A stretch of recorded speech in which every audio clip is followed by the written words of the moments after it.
easement for a sewer line. You have a change in elevation. There are two parcels. I believe everyone has. You know all this. Okay, you do. Okay, thank you. You have clean title, hopefully, for the legally abandoned section, which is up in this corner. You have another private easement on the site. And then there's boring information from the MBTA site that shows, some soil and water table issues. And then you have your goals. You want to try to promote and support public parking and service access up on this edge of the site, fiscal feasibility. You want it to reflect what's happening around it, and extend the commercial corridor along Waterfield Road. So given all of that, Joe looked at, and Laura Schufelt in my office, looked at a lot of different ways. Like, how do you, again, this is in the box, how do you fit and accomplish the things that you can using the site as it is? Because anytime you try to change a site, as you guys know, it's expensive. Taking advantage of the grade, dealing with the easement issues, being conscious of what's happening south of the site in terms of the T. And so what we came up with was this building, which is in the blue, and it's a 4-story building with podium parking. Let me just kind of go back here. So this becomes public parking and provides service access. And so this blue outline is the building footprint above this parking. And then there's a ramp with just some subsurface parking that takes advantage of the grade change. And then this is assumed to be also parking to support the project. And this is just an aerial view. And so given the public access and the change in grade, it supports a podium style building with parking and subsurface. And then the desire to have stuff along the Waterfield Road does not really fit.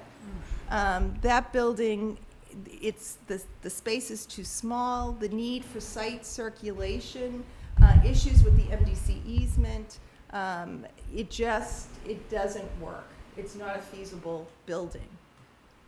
Couldn't you drive under the building from the street? That's not, well, let me talk about that for a minute. So we started with this, right, again. So when developers look at sites and look at projects and you're trying to create some affordability, you're trying to do it the easiest way possible. Because the site's actually speaking to you. It's saying, this is what I am. This is what the opportunity is. Money can change anything, right? You can put tons of money and get whatever you want.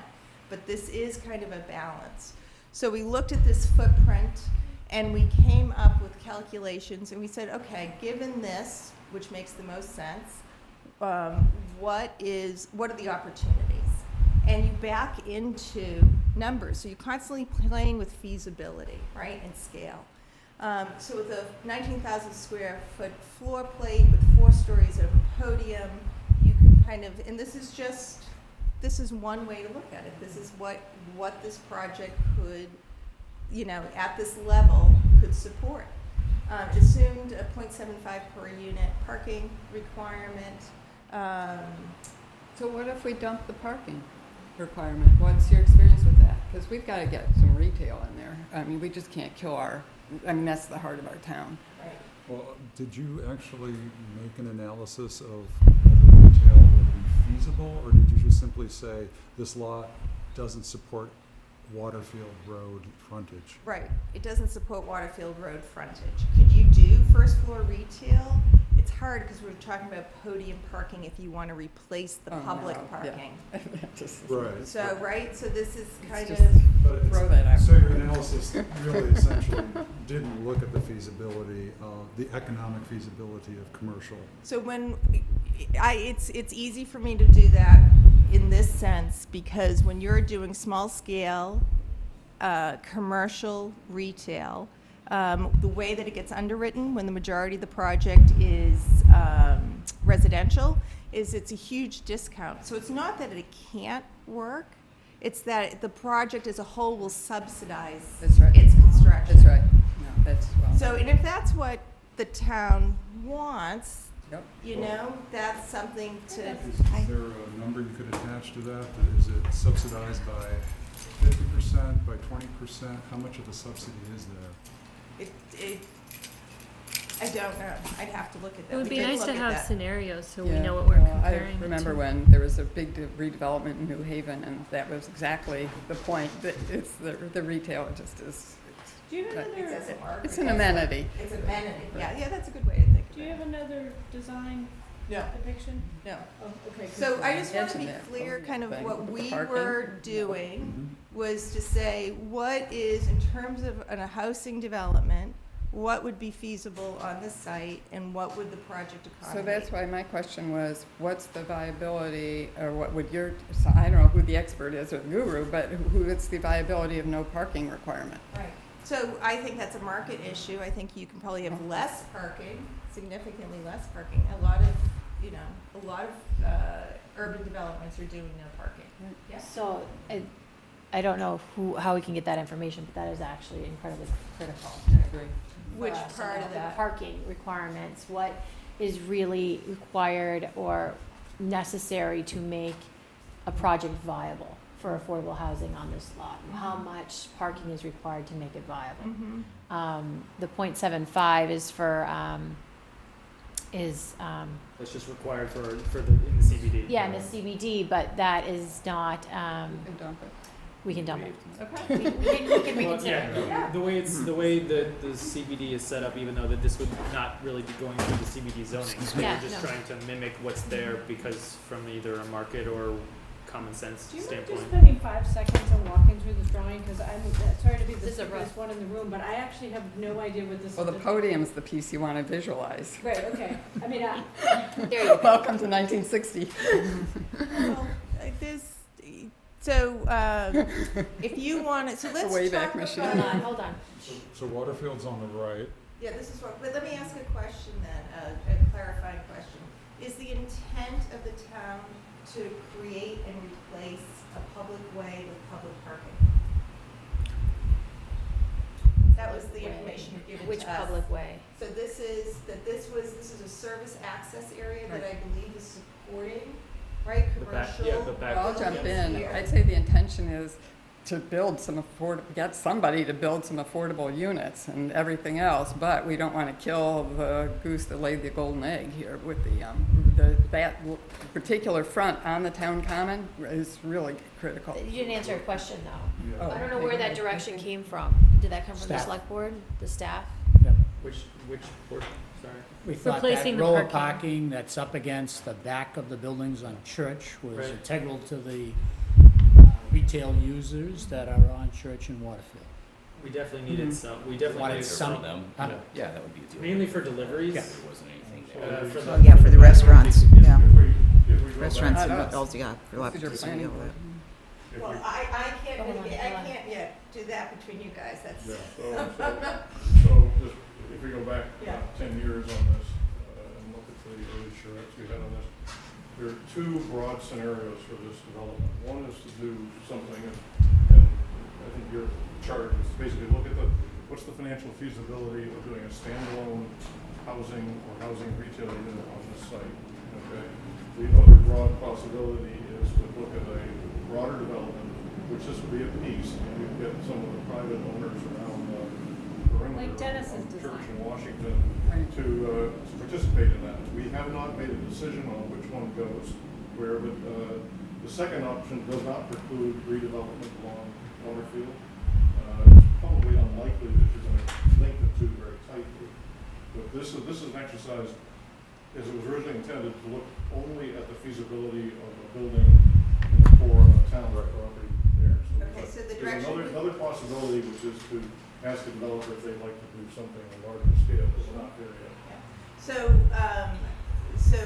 the direction we got was that it was important to the town to replace some of that public parking and to have the service access there. The only way we could Yes. do that is with creating a podium. That's correct. And so that's what drove this. Okay. If you want something different and to look at something different, we can do that. But this is taking into consideration this MDC water easement, where you Yeah, of cannot build course. on Yeah. at all. Yeah. There is a private easement up here. There are circulation issues. If you can lose some of this parking or lose the ramp and the subsurface parking because you're not going to use the .7, that's great. That saves money. You still create a podium though, because you can't have half the building. Well, you could have half the building, but again, there's like circulation and other parking issues. So this is, this is what, this was kind of a key part of driving that. It's because of that that you can't fit a commercial building here, right? So if you want this here, and we're gonna have some parking and some of it's gonna be subsurface, and we're gonna be, we're gonna abide by the easements, this is what happens. And if you're unclear, it was unclear to me, it looked actually in some of the MBTA plans that they were kind of considering using some of your land. Yes. Well, they own the right of way on the side there where the Yeah. ramp is now. They will either rebuild the ramp somewhat where it is or extend it further out the driveway, or they'll put in a pair of elevators and stairs. They will take down the building that's shown there. Yeah, that little, But we're not, it's not clear, they're churning, I guess is the best description. It's not clear how many spaces we would wind up with along the railroad viaduct. But So given the churning of the T, it further supports looking at creating a building further up on the site. Because if the T is churning about this land, planning something here and getting a developer involved, if that's not clearly a possibility, that there isn't a clear indication from the MBTA that they're not going to come in and use any of this, that would be key. So I'm just going to keep going for a minute because I just want to get to the end and then we can go back if there's time. Or again, like I said, I'm happy to come back or even meet with people in their own meetings. So I want to talk about this plan because I think, and we see this in communities a lot, when you start with the design and you don't start with the realities of the site in a really kind of detailed way, you can get kind of carried away in the sense that people create visuals that then everyone latches onto. This is a great visual. This is an awesome visual. I think the challenge here is, I understand this is a privately owned building, so you can't make that happen. The other challenge is both the physical feasibility and the financial feasibility of adding just a single story to here is so cost prohibitive. I can't even imagine under what circumstances you could do that. And if this is residential, you now need to add an elevator somewhere in here, which just creates, again, more. I believe the designer's intent was it to be rebuilt, not just added to. So this was a concept of if you were to get the private sector to rebuild it. Right. So It's not you're historic. correct about adding on. I think he was aware of that. Okay, good. And so in this building, again, it's really a small building with incredible costs, both in terms of the engineering and to create this. It's not that you can't do it, but it actually does not fit. What's shown there, the way that we looked at it and tried to do it on the plan, given the easements, given the setback requirements, given the unknown issues with the T, it does not fit there. Yeah, this was an early assumption that the T would actually build an elevator in that tower, in that building, and that would be the access to the platform. So, and the T couldn't figure out how to get their act together. I'm just trying to get them to fix the red line. So, That's all I this was just this was an early question of could you solve the elevator and access Yeah. stairways problem? Right. So, Okay. I think it's vaporized. Right, so Yep. when you go on your website and there's a presentation, this is what people are seeing. This is what your public is seeing, is being considered. And I just caution that this could be problematic if this is what people are thinking is gonna happen here. So, because I financially, I don't know how you would make any of that happen. So, it sounds like there may be some additional due diligence you'd like us to look at. I think we need really clear directive, kind of what the 3 or 4 scenarios are you'd like us to consider, and I'm happy to do that and work with our consultant and pay for that additional work and come back and present it. I just want to talk about, because I think the goal is to get to the RFP at some point. And so, you know, there are good, as you're collecting information and collecting data, you're always thinking towards putting together a good RFP and how you do that and making sure you're compliant. If you have not read this, it's actually really readable. It's probably one of the best state publications on public online? procurement. It is online, yep. That's my copy. I have all my notes in it. I love that thing. There are also common mistakes, and I just want to, you know, caution again as you're thinking about these things that you're, you know, being realistic about the timeline, that you're thinking about developer qualifications, that you're not being too prescriptive. You're not mandating design. Design is dangerous. If you start mandating specific design requirements, you start getting into a gray area on whether this is a public development. So we've seen lots of lawsuits on this. So I'm just cautioning you. You can do design guidelines, and a lot of communities have them, and they have good examples. And you can talk about, you know, kind of what you would prefer, but you cannot dictate specifically.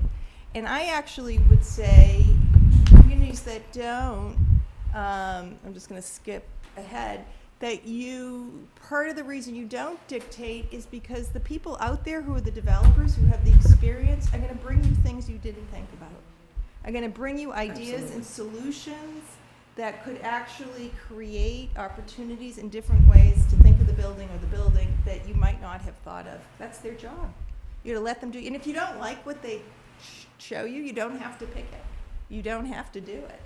I just want to go back because one thing you have to be very cautious of, and this is, again, around that public access and public parking.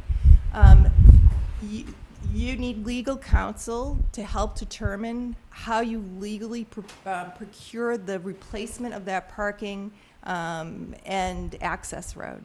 Anything that's public should be in a separate document. It has to be coordinated. But once you get into public procurement and public construction, you don't want this new housing development to be subjected to public construction. But they should be aware there's just a ruling in the AGs on a North Quincy T project in April where the T actually just said to the developer, do the parking that we need, the public parking, and the AG came back and the Carpenters Union filed a complaint against the bid, and they stopped. They had to stop moving forward. So you have to really know how you're going to do that. And then the other thing is we'd really recommend additional borings. Yes. Soil borings where the building and subsurface parking, even if you're not going to have subsurface, but where the building or where you decide the building is, both for water levels and soil structural analysis. That's really important. Yes, I'm married to a geotechnical engineer. Yeah, there you go. And I can tell you, It's available. I've heard lots of tales, you know, so. Yeah. So those are my cautionary tales. So when you say 4 stories, is that on top of the podium? Yeah, it's podium plus Podium. 4. I think you said 60 feet, or I think Laura said something right around 60 feet above grade. Okay. I think it's less it takes, you know, kind of, I think it's like 50 feet, right? And then, Because of the slope? yes, and then 40 in the back. And what is it right now by special permit? 35 there? In the, so that's So the it's Bring not it six- to me. Yeah. Hold on a sec. Yeah, look it up. I think it's 45 by right but give me a minute. Yep.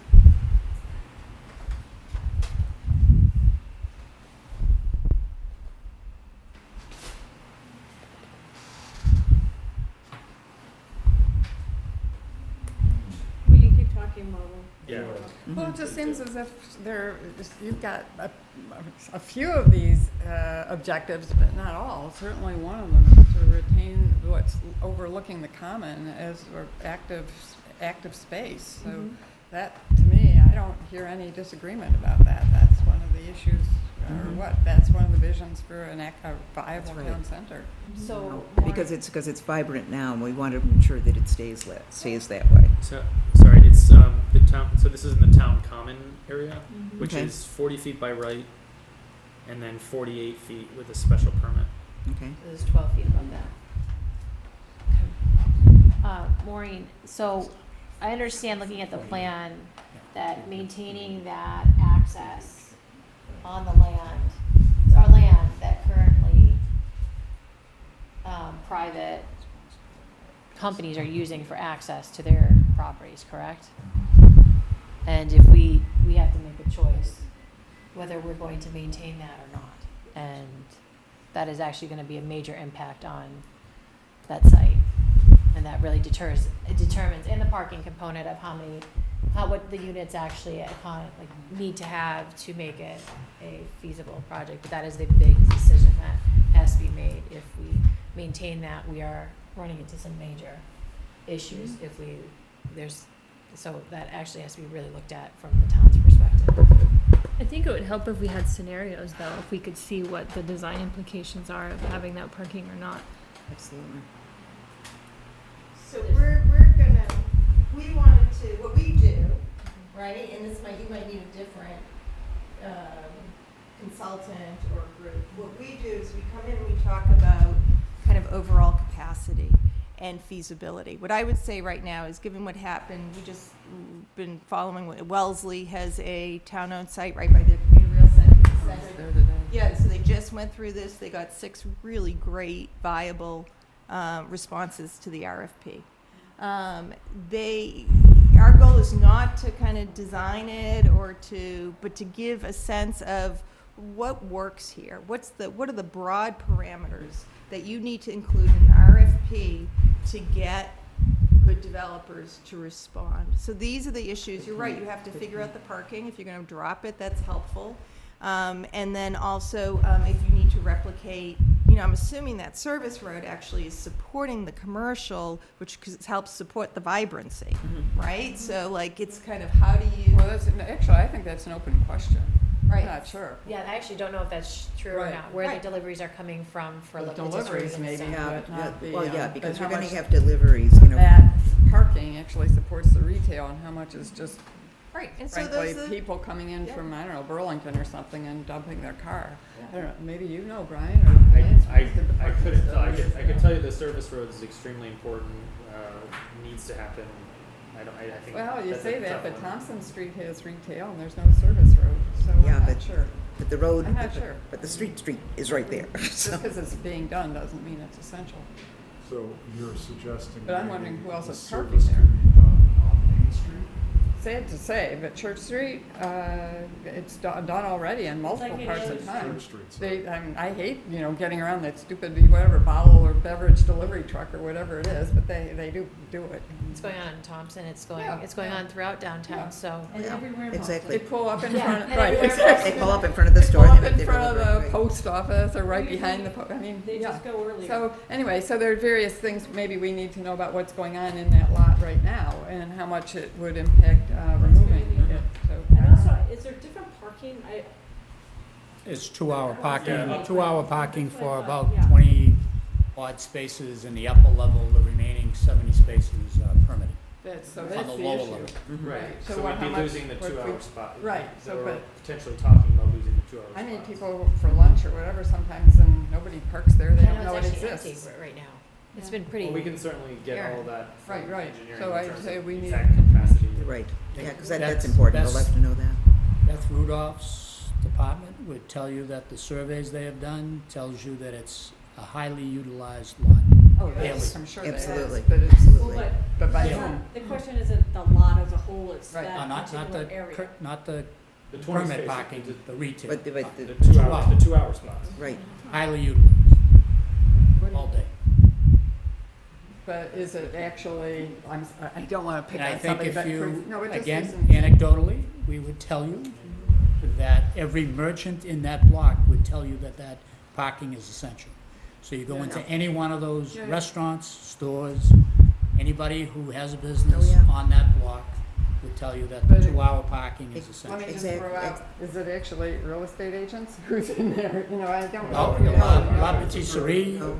Artivola, That's right. I every know, but, shop that but has you could a say that frontage if on. there was, that's a fair fact and something Yeah. to keep in mind, but it is true that there are other locations in town center that don't have that benefit, and so they don't know what they don't have. And also, it is kind of close, the common parking Yeah. is not a far walk, so Yeah, it's right. not like there's not another. I'm not source. telling you that it's, Or the farmer's That's what market. it you is. should people keep park it. at the I'm lot just right telling over you what there. the perception is from Yeah, those got it. Oh, yeah, I'm Yeah, sure it's you're like right. shop a- owners that are in that Yeah, block. you're right about that, but I'm just saying, maybe we still shouldn't take that as. I think parking in the town center is still a mysteriously unsolved problem. Yes, So I think trying I'd have to figure agree out- with that. and these are data we have to look at. Yeah. No, it is. But it's pretty So. important. But I don't, We'll have to take we'll have to do more. and I think we can't really proceed with an RFP until we determine. Right. And I think the plan, I don't want to speak for all the planning board, No, but no. I have a feeling that the planning board is, whatever is on that common has to be strong. Yeah. So setting Yes. it back and putting on parking with, it's not, the appropriate place to do that. There are other places in town that can handle that a little bit, but on the common, and it's, the feedback we got, I think all of us received from the town meeting is that the one thing is we have very limited land, and so we have to be very conscious about how we're using that land, because it's, And that it's equitable, yeah. because there's a, you know, because that might be a huge advantage, and I'm not, but that other areas don't have in town center. Yeah, so we just, I think, I mean, the Well, time. and also, we're just, thank you again, here goes to Beth, another bouquet, but we're, you know, our bikeway's just finally coming through, and Yay! yeah, I actually see more people with, you know, but, and then we've got the Green Line extension coming in, so so the whole, talk about changes over time, we can have a very different, market for renters or buyers here if biking moves into that. There's no Green Line extension coming in Winchester. No, it's just, it's I further have down. heard. It's further But down. people with bikes will be able to get there. People with, Maybe. yeah, to They be will. honest, if I were to go and take my bike out, I would hop on the Minuteman. Because the one going through the tri-community bikeway is fragmented. It's going to take 10 or 15 years before that builds up enough people using it. We could go faster if we do more. It's Maybe a that's, difficult. talk about yeah, holistic, I mean, that's a think different piece of the Well, plan. hey, but a lot of people do bike into town center. They do. More and They more. do. are. More and You more. don't need a bikeway to do that, because you can Right. do that anyway, so. we need to put some more bike parking in. So. Yes. I know, I think that's going to be important. So I think the next step is to figure out what we need and how much parking we need there, how much parking we can remove and not have everyone in downtown come after us with Oh, pitchforks. they will, no, don't worry about that. But, I mean, there's a cost benefit to removing parking. And so that's something that we would like, I think having the Chamber of Commerce here and telling us and being able to confront the numbers with people who have some personal knowledge of what's going on. I I have have to a, hear from all the parties. I Anyway, have a question about the RFP. How specific would we be about the capacity and the number of units? Yeah, that's my question too, does it have to be 4 stories? I mean, because that just exacerbates all Like, of these yeah, issues. like how much are we leaving open to for developers to come back and give us different designs and different proposals versus how much we're, Well, that's Typically not how what- you, typically that's, what it you would depends on do how you or frame it. What Winchester has done for other RFPs is you have, maybe 3 categories of Mm-hmm. favorable, more favorable, less favorable with ranges of unit numbers. So something with 20 to 40, I mean, we're in control is the point. So we can say. I just mean like how specific, so we could we be more can broad and see what we definitely get? We can say that we prefer a building between 40 and 50 units, and that we don't prefer anything above or below. I mean, we can get that specific for sure. You just don't Maybe we want don't want to. you just don't want to provide parameters that are not feasible. Right. And so that's what we can do. We can help Right. with that kind of where the balance is. Is something a little smaller feasible on this site? Probably, especially if you reduce the parking, and then it all kind of, gets circular. right? That you Right, use 'cause it costs parking, less then to you build. need, Yeah. right, exactly. And so, and if you Land. don't need, I mean, what I would suggest is there are three big issues that you need to determine before we do any more feasibility work. One is what is the T gonna do? We have that. We know Okay. that, yeah. You do know that, okay. So that should be conveyed, you know, to us if you want us to continue to do the feasibility. Do you need to have does any of this site have to remain public? Either because of parking or access is a service road? And then, the soil testing. Yep. Kind of on this site versus the abutting sites. Great. I think, very good, because I think it gives us a data point that we're missing, which is if you just develop the public property here, and you put housing on it primarily, what's it cost, how many units can we get, is it feasible? I think the answer I'm hearing from you, if the numbers you showed up is reasonably feasible, Yes. okay? So, I think. That's a high building in there's- that area. Yeah. Right. There's so that's just, we just asked, is it financially feasible and how many units do you get out of it? I think Right. you got the answer there. Right. Question of access and parking and all that sort of Mhm. something to be worked on. The broader question that the groups are gonna have to sort out is whether you want this to be a standalone project for a standalone RFP, Mhm. or whether you want to basically give the developers the option of looking at the larger block. Because when we had the three design communities groups come in and look at this stuff 6, 8 years ago, Right. their answer was that doing just a standalone building in the back here was okay, but not very exciting. And, you know, they would probably take the whole block and do something that would provide both more parking as well as better retail space and better frontage along Right. Waterfield. This, well, I understand the passion for making something that fronts on Waterfield and a common. This is still, guys, a half a block in, and it replaces a parking lot that's there. It does not preclude us from doing more along Waterfield, so I don't think that is a Mhm. particularly key issue at the moment. We want to look at the design of the thing, but it's set back a fair way. So I think there's a question of whether you just want to go ahead with this one lot and variations on that, or do we want to go ahead and offer the developers the ability to talk to the other private sector owners and come back with a more integrated piece. And that's one I think we haven't really chewed on. Yeah. And it was discussed, 6 or 8 years ago. I was here. So when did you start, Richard? 6 or 8 years ago. Yeah, so. That was when I think it was But, when your but, first week or something, and we first met about this. And the reason it came back, Trying to get it built before I leave. I know. Good luck. And Let's so, do that. and so how you know, With a you magic can- wand. You can plan and zone, just from our experience in communities over the past 20 years, it's really hard to get private owners. But you think it would have maybe happened already, right? If we Right. had all these charrettes, there was Yeah. gorgeous visuals that we saw. But they were not. This is a badly balkanized area that until recently had no zoning envelope or design Right. envelope that would have made it feasible, right? No, I mean we've set up the zoning that we can do very nice projects But in the it's, center and of no, the Exactly. and no private developer was gonna come in and say, the only private pieces are the edge pieces, what about the center? I think the developer, you're gonna have to go to a developer and say, we're gonna work with you, we have a large public chunk in the interior of this thing, and we will work with you, you give us a design for the whole site that works. That would Right. be one option for us to think about. I think, I mean, maybe you can, especially in these kind of frenzied times. I would say normally it's pretty hard to get developers to expend design and kind of due diligence money on properties that they don't have any Right. control over or that may not become available. I Right. just want to caution you. I mean, you guys gonna Right, do what right. you're gonna do. We hosted the locust group in some years ago Yeah. to Right. look at just that issue, and what the developers said was, to be feasible, but what's the public sector going to do with their piece? Yeah, Yeah, that makes sense. If we just want to do the public piece only and let the rest of it fly, that's a decision the groups have to make. Right, but I I Or think, the just public prepared- piece, I'm sorry, the public piece may incentivize and drive redevelopment It's- in that area. Yeah, I mean, I think, So we haven't answered that question. well, I have an answer. Yeah.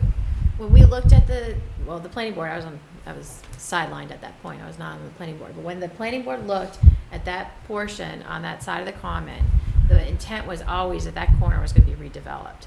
And currently, the proposal as it sits is going with what is there versus what we want there. Right. So my answer would be, yeah, we go to those owners and say, What do you think? what do you think? Do you want to redevelop? Now's the time. Let's talk about it. And Yeah, what see are we your can come needs? up with. What do you perceive your needs being in the future? What do you How think? many owners are there in that We have block? done that, Mhm. and there's not a lot of receptivity.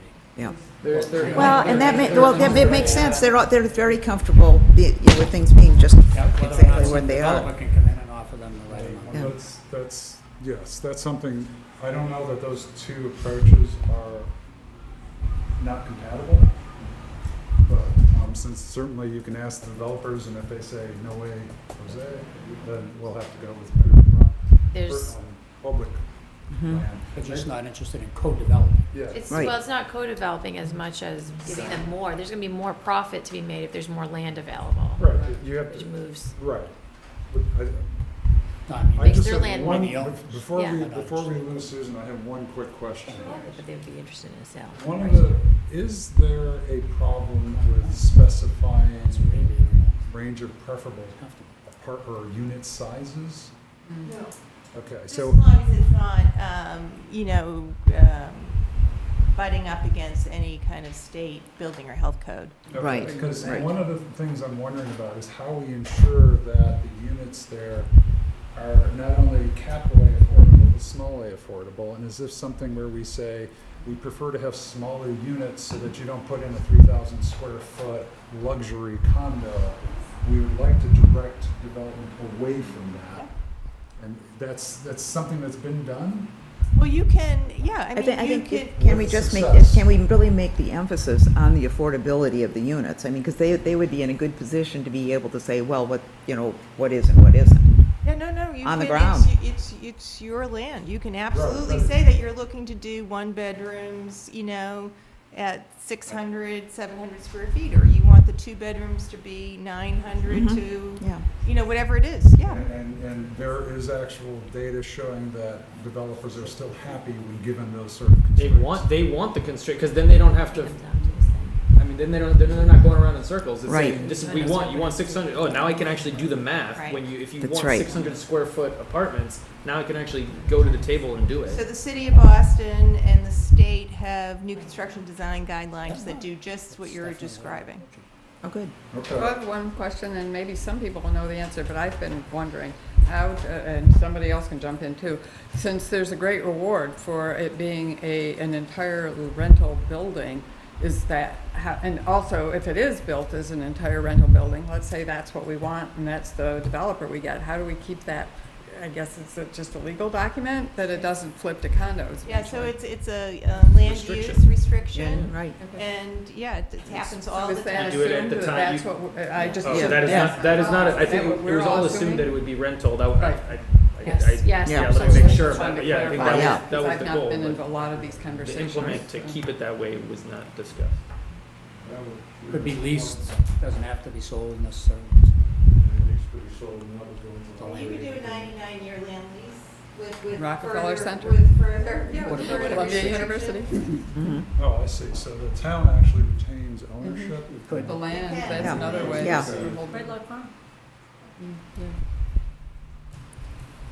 Is from the select board, are you looking to make a profit off the sale of land or just get it done?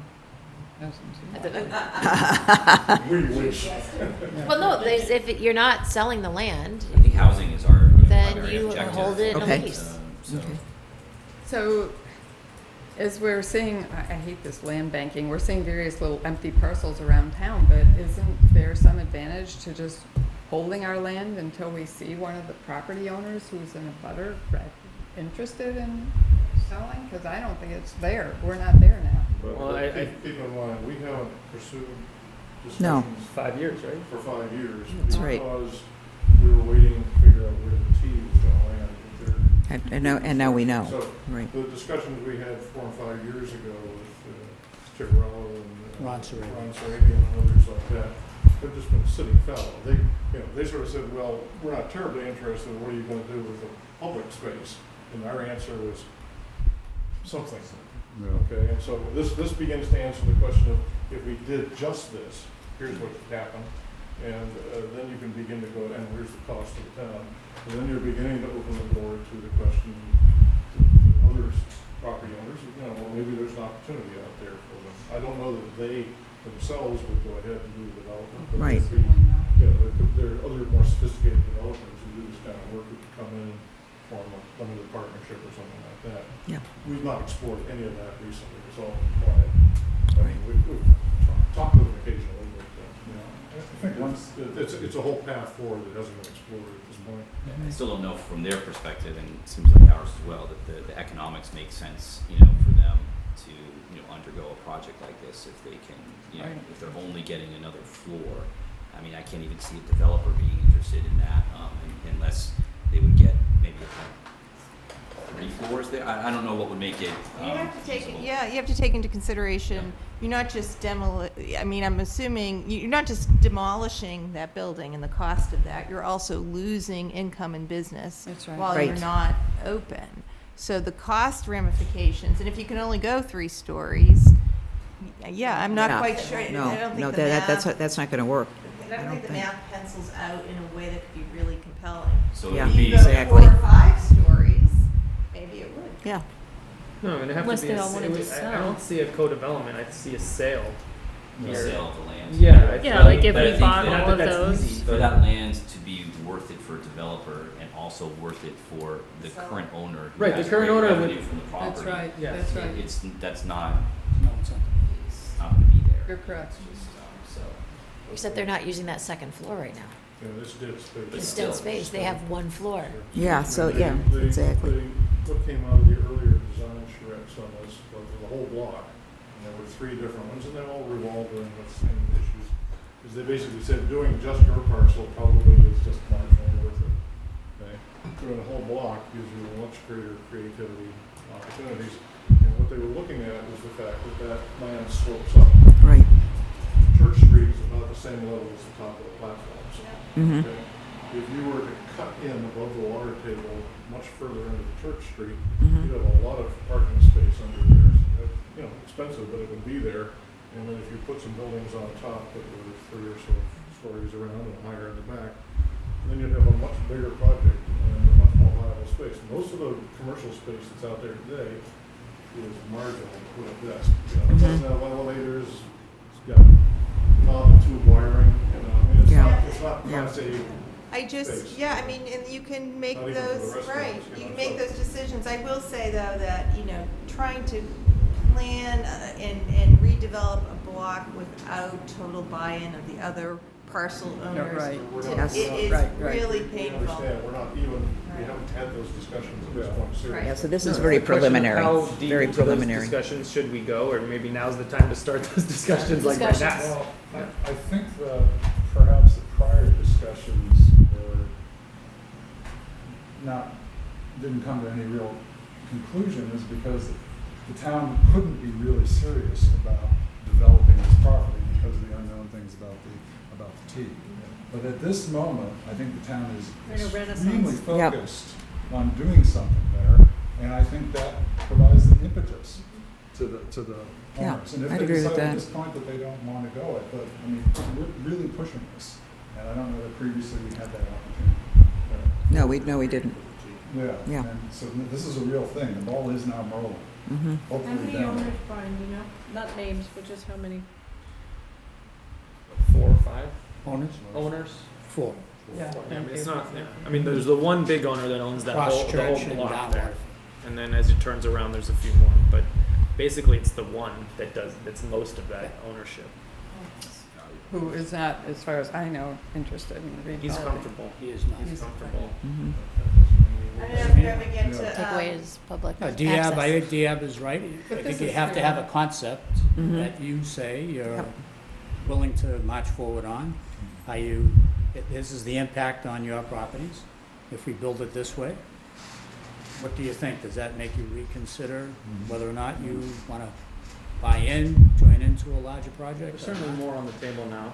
There is, but I think you got to have something to say Yeah. you're willing to I go never do it. understood the reticence in Exactly. reaching out myself personally. I think it's been a little bit of a philosophy variety on the, I'll just say the planning board, because that was my past experience, but people maybe have different experiences, but I mean, when we talk about economic development in town and just sort of seeing what could work, I mean, this is a perfect example.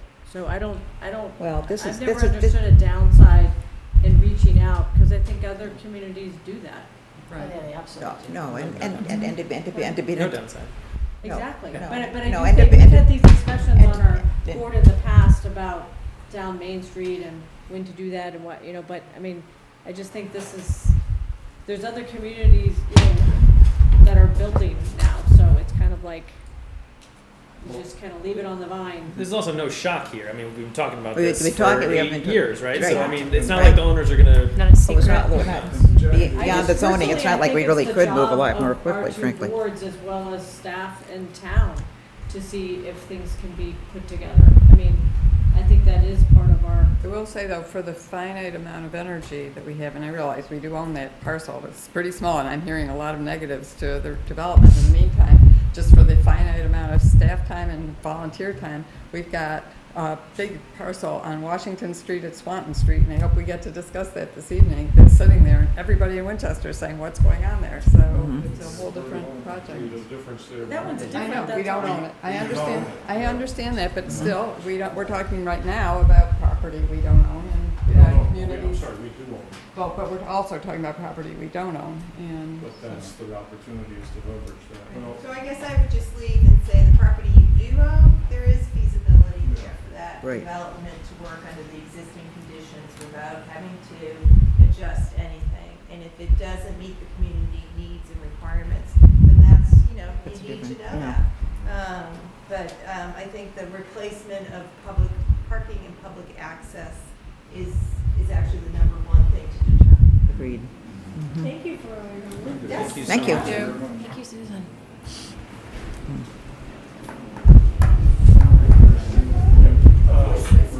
We have if the select board, we have a consent agenda item for a one-day alcoholic beverage license to be issued to Yaritza Menjivar for the Griffin Museum. The event to be held on July 19 at the Griffin Museum. And the chair would accept a motion to approve that. So moved, unless you want All in favor, please say aye. second. Seconded, please say aye. Aye, good, okay. And send it around to be signed, thank you. I was told that we should not, we should not show up tomorrow if we fail to do that. off with his head. Sounds like. Dee, up next, is it the MBTA commuter rail update, or are we sort of past that? Let's see. Yeah, I think Richard just decided it's good time to disappear.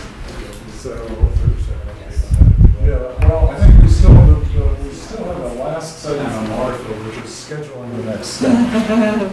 So, that is an interesting thing. So, I think the Brian, our two item writer down there, that's bad, has skipped out for a couple seconds, so typically he would sum up what we need to do. The things I have listed are essentially taking a look at parking, and trying to understand what's going on with that. That's a pretty good idea, I think. Well, Maybe let's- select board said we don't have that information. Yeah, Yeah. so it's just having that in the. Okay, Yeah. that's good. And so that was the big piece of data that I think the planning Maybe we board- should drill down a little bit more on that one. Like, there was some comments about whether or not some is being used for like unloading, like, in other words, sort of support as opposed to consumers. So that might be relevant and helpful because, Yeah. just to know the type of usage. Breaking down Not the just the use of amount. the parking in that Choose area. Yeah, that would be helpful, yeah. Research that. We'll work with Beth and folks who Yeah. got the information on that. So that's the really big piece of data that I think we need before we go on. But then I think the next bit is to just dive in there and I would suggest we block out 2 RFPs at a kind of a schematic level. One to do just what we talked about tonight, which is just develop the standalone building in the back and begin to see what that would look like. And the other would be to do a parallel piece and get a very sketchy one that would look at, if you were to do an RFP that included the option to do the whole block, We've got models we developed for, God, 5 years of yelling and screaming on Right Lock Farm as a sort of a template for doing that kind of stuff. I think it would help just to get some raw pieces down on it and begin to, instead of waving our hands, to actually say, you know, here's the range we'd look at, here's the design guidelines we'd like to look at, and then we can begin to then think through how you want to, once you've got something substantive on paper, then you can go back and begin to think about how you'd approach the other owners, if you in fact you want to do that. I mean, one of the things I would like to throw a huge wrench in the works, that is, when we're talking about parking, possibly replacing parking, kind of changing one part of downtown, do we want to start talking about that parking lot over there and talk about, thinking about how the context of parking over there and possible development and putting in other there works with Waterfield? We commissioned, back when we were looking at this, we commissioned Walker Engineering to look at the feasibility of doing parking or parking garages in half a dozen places around the town center. We could get people, get a briefing of that. Yeah. And the short answer is, not a lot of good places. Yeah. But but that was exactly the question you were asking that they looked at. Yeah, but I was actually, I mean, the planning board has talked about the feasibility of putting in an actual buildings on this lot. A ring development. A ring development, we didn't talk about a mix of commercial or residential, but we talked about putting it there. Yep. And tying that in with the structure. The Jenks lot. The Jenks, I'm sorry. I figured you. I apologize to our viewers in TV land, but yes, the Jenks lot. And reaching back into the distant past, we looked at that. Its problems are not insignificant because they're in the floodplain and they're within the 25-foot zone of the Riverbank Act, and I mean, it's feasible, but it's, again, not a wonderful site. Well, is it important to think about the parking all across the town at the same time? Because I think the design, I know that she was just presenting a capacity study, but the design for a podium building with parking on the ground floor setback from the street is such a disappointment. Yeah. Well, it's a lousy site, but But that's a lousy design. Exactly. Well said. so we'll get you the Walker parking study, and it will be interesting. I mean, I think that's why none of these sites are great. it's so. important for us to structure the RFP in a way that we get a lot of, different interest from, developers that, can really, I think one of the things we did well with the Right Lock Farm RFP is that we really made clear what our objectives were and what was kind of favorable. But I think some developers thought that it was, really kind of push things in one direction, and we ended up getting 3 or 4 bids. I mean, here I think if we're going to get some creativity in response, we probably need to be a little bit aware that we can't too finely tune the RFP to specific numbers of units and things like that. I mean, I think it's got to be pretty broad. There certainly was a lot of interest from developers when we did the Locus event a few years ago. Right.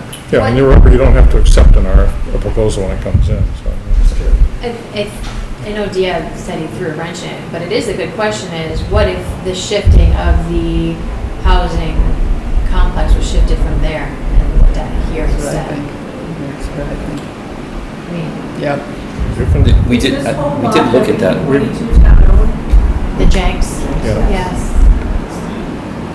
We did look at that, though. Didn't we We have looked at a it for drawing? parking structure, Yeah. and the cost No, per. we actually, back a It while wasn't ago, we looked at both parking and housing. One of the early proposals was to develop It was a ring around. It was a ring, well, with some parking in the center, but parking on some of the mid-level floors. So town offices waterproofed on the basement level, or on the sort of first floor level. Some parking, and then, essentially condos in the top, something like that. So we can dig that up for you too. That'd be interesting to look at. There's also a great, beautiful design idea. I mean, I just keep thinking, I'm not taking if we're talking about private property too, is it only that we're trying to move so quickly that we're only talking about town-owned property? But it just, to me, there may be a property owner ready to go. The Mill Pond building is another Nope, okay. He's not ready to go. He's not ready to go. Okay, The but I other- don't the know other- who is, let's try I it that don't way. either. So And, what you heard last year may change next year or something. Well, just to keep up a history, developers did look at, Peter Kuttner and a group looked at redeveloping that site where the Methodist church used to be and the laundry building. The cost problem they ran into is that building is built very, very, very solidly. And the cost to, it's not, the floor to ceiling heights are not compatible with real residential development to these days. And tearing it down was extraordinarily expensive, so you started out with a very there's a way high that cost for a development. you could use Right, the we've seen, Yeah, I mean, you could use the building somehow. I they- honestly think the real problem is that the owner makes too much money off of the Right. building. Exactly, There's the a- antennas, there's exactly, a ton of telecom up there, exactly. You're and, right. you know, I mean, That's it's mine. too easy. He does nothing. Well, and you've grown all that. Well, I have to apologize for sending us off on a tangent. Just trying to get us back. But while we're doing this, can't we do two things at once? Can't we have some division of looking at the Jenks lot? Because I mean, it's just, it's like so open. We've got the original studies that Larry Bluestone's design group did. We can bring those in and take a look at. Sure, why don't we do that? So, I think on the water, in a sense, I think we have to separate, in a way, the Waterfield lot from, say, the Jenks, just because we have a lot more information about the Waterfield lot. It's embedded within a commercial area a lot more than the Jenks I think is. it'd be less controversial. It would be less controversial. Not that that's a reason to do Why, it. why would the Jenks lot be controversial? I think some people. Do you want to use the, would you Yeah, like I to think use the some senior people parking find over it there? offensive to have a large-scale residential structure next to town hall, just based upon sentiments that I've heard in this room. Okay, well, there will be a split of opinion on everything. Yeah. I'm not minimizing that whatsoever. Sure. Every opinion is completely valid, but that doesn't necessarily mean that something isn't just sort of like looked at. No, Oh, I'm saying we're it's- not, we're gonna go forward looking at it. It's just a question of what are our priorities right now? What is the next thing we do? Getting to the schedule next Well, I would steps. say the next thing is, how about contacting the private property owners? It just seems like the most basic concept. It almost reminds me of you sort of putting in a small, like, addition in your house, and you have, or something, maybe that's the wrong analogy, but where you're sort of trying to kind of like wedge something in, Yeah. and yet you have all this other, I mean, those aren't historic structures. We've talked about that for years on the plan. Yeah, So- I just personally think it's a little premature to So reach isn't out to anything about them because we don't actually have an idea of what we want out of the place. Well, we might say that, but I can say in the past, at least the major property owner has been very clear that they are not interested in selling or developing, so.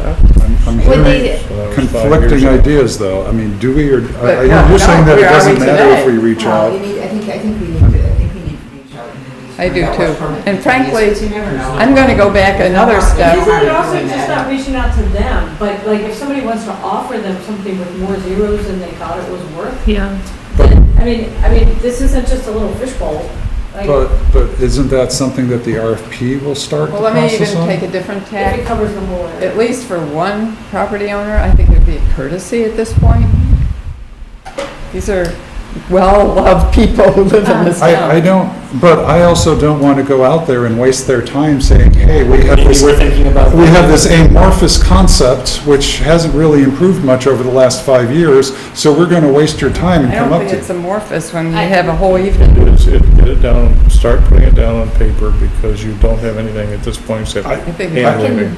I don't know what the heck we would talk We to. got information tonight that actually really impacts those property I owners. agree. Because if we maintain access for them on our land, that is not actually a road. They've been using town-owned land to access their own buildings. And we're talking about eliminating that to the benefit of the overall, so that is a Well, it's to the big, benefit of the project. and the town as a whole, we're getting affordable unit more if we But get more we're units. not going to that point yet because we still don't have this full traffic study that everyone has seen, the parking study. I'm not willing to say that we're really seriously thinking about getting rid of the access for the businesses because we don't know what's going on there right now. I don't know. No, but it's a part of the discussion right now because we may be moving, not giving it to the businesses, giving them by right to those parking spots. We may be giving it to the commuters instead that are parking there. Right, Why but- are we giving it to the business over, and it is going to impact all decisions going forward. And so now we're saying, okay, so they're not interested in working, if they are not interested in working with us or interested in doing larger development or business, but yet they expect us to maintain that access. I mean, it's a big conversation that actually they need to be brought into the conversation. Well, yeah, there are I butters, don't disagree. I just have no idea what we would say to them right now because our plans are non-existent at the moment. All we can say is, there are these things that might happen maybe in the future. Yeah, it's just gauging their interest. It's not that we have something concrete. It's like, we're talking about the property behind you, we have different ideas, would you ever be interested? We've Or had what would happen if this we've had those access gets discussions eliminated? where they stalled out. But they were a long time Was- ago. Where, This is where, different because we've already decided that. where they stalled out was the MBTA we did not clear answer where they were gonna wind up on the land. And we also did not have a very clear idea of what we wanted to do or whether it was even feasible for us to build housing. So maybe now it's a good time. Yeah, Yeah. so we do that. But I think if we go to them and just say, we know the MBTA, we know the building, but we don't have anything more substantial to tell them about our vision for either just the building and access or the whole What block. if we ask them, what if we go into this and do some visioning? Would you be interested in seeing some visioning on this? And if they say absolutely not, then let's just stop. That's right, Yeah, exactly. but I don't think that. There already is that drawing that has the whole corner redrawn, so it's not a That was our secret. work, that wasn't theirs. But I mean, it's public. Yes. Yeah. Yes, but well, obviously, most people at this table disagree with my view. But I think that in order to focus our thoughts and actually speak to them with some sort of consistent vision, we need to work on an RFP so we can actually explain to them what we think might happen there. We can't do an RFP though for their land without consent. No, but we can do an RFP for the piece that we control. And that will focus us so that we can say, here's what we think might impact you. This is something you can actually focus on and say, that doesn't work, that does work. Well, we have The only variation is the suggestion that we do both at the same time. And Right. usually you have kind of a team approach, and you have some people doing one thing, and some people doing another, and then we all get more information, then the next time we have a joint meeting, we have answers to a lot of the questions, so. I mean, unless You can write an RFP for the public portion that we've talked about and have an optional piece for somebody to come back with a proposal for the larger block. I mean, you'd have to specify what you have envisioned for both pieces of that, but you could do that. I mean, we go to the owners and we say, we might take away your access, for deliveries, and they'll say, why?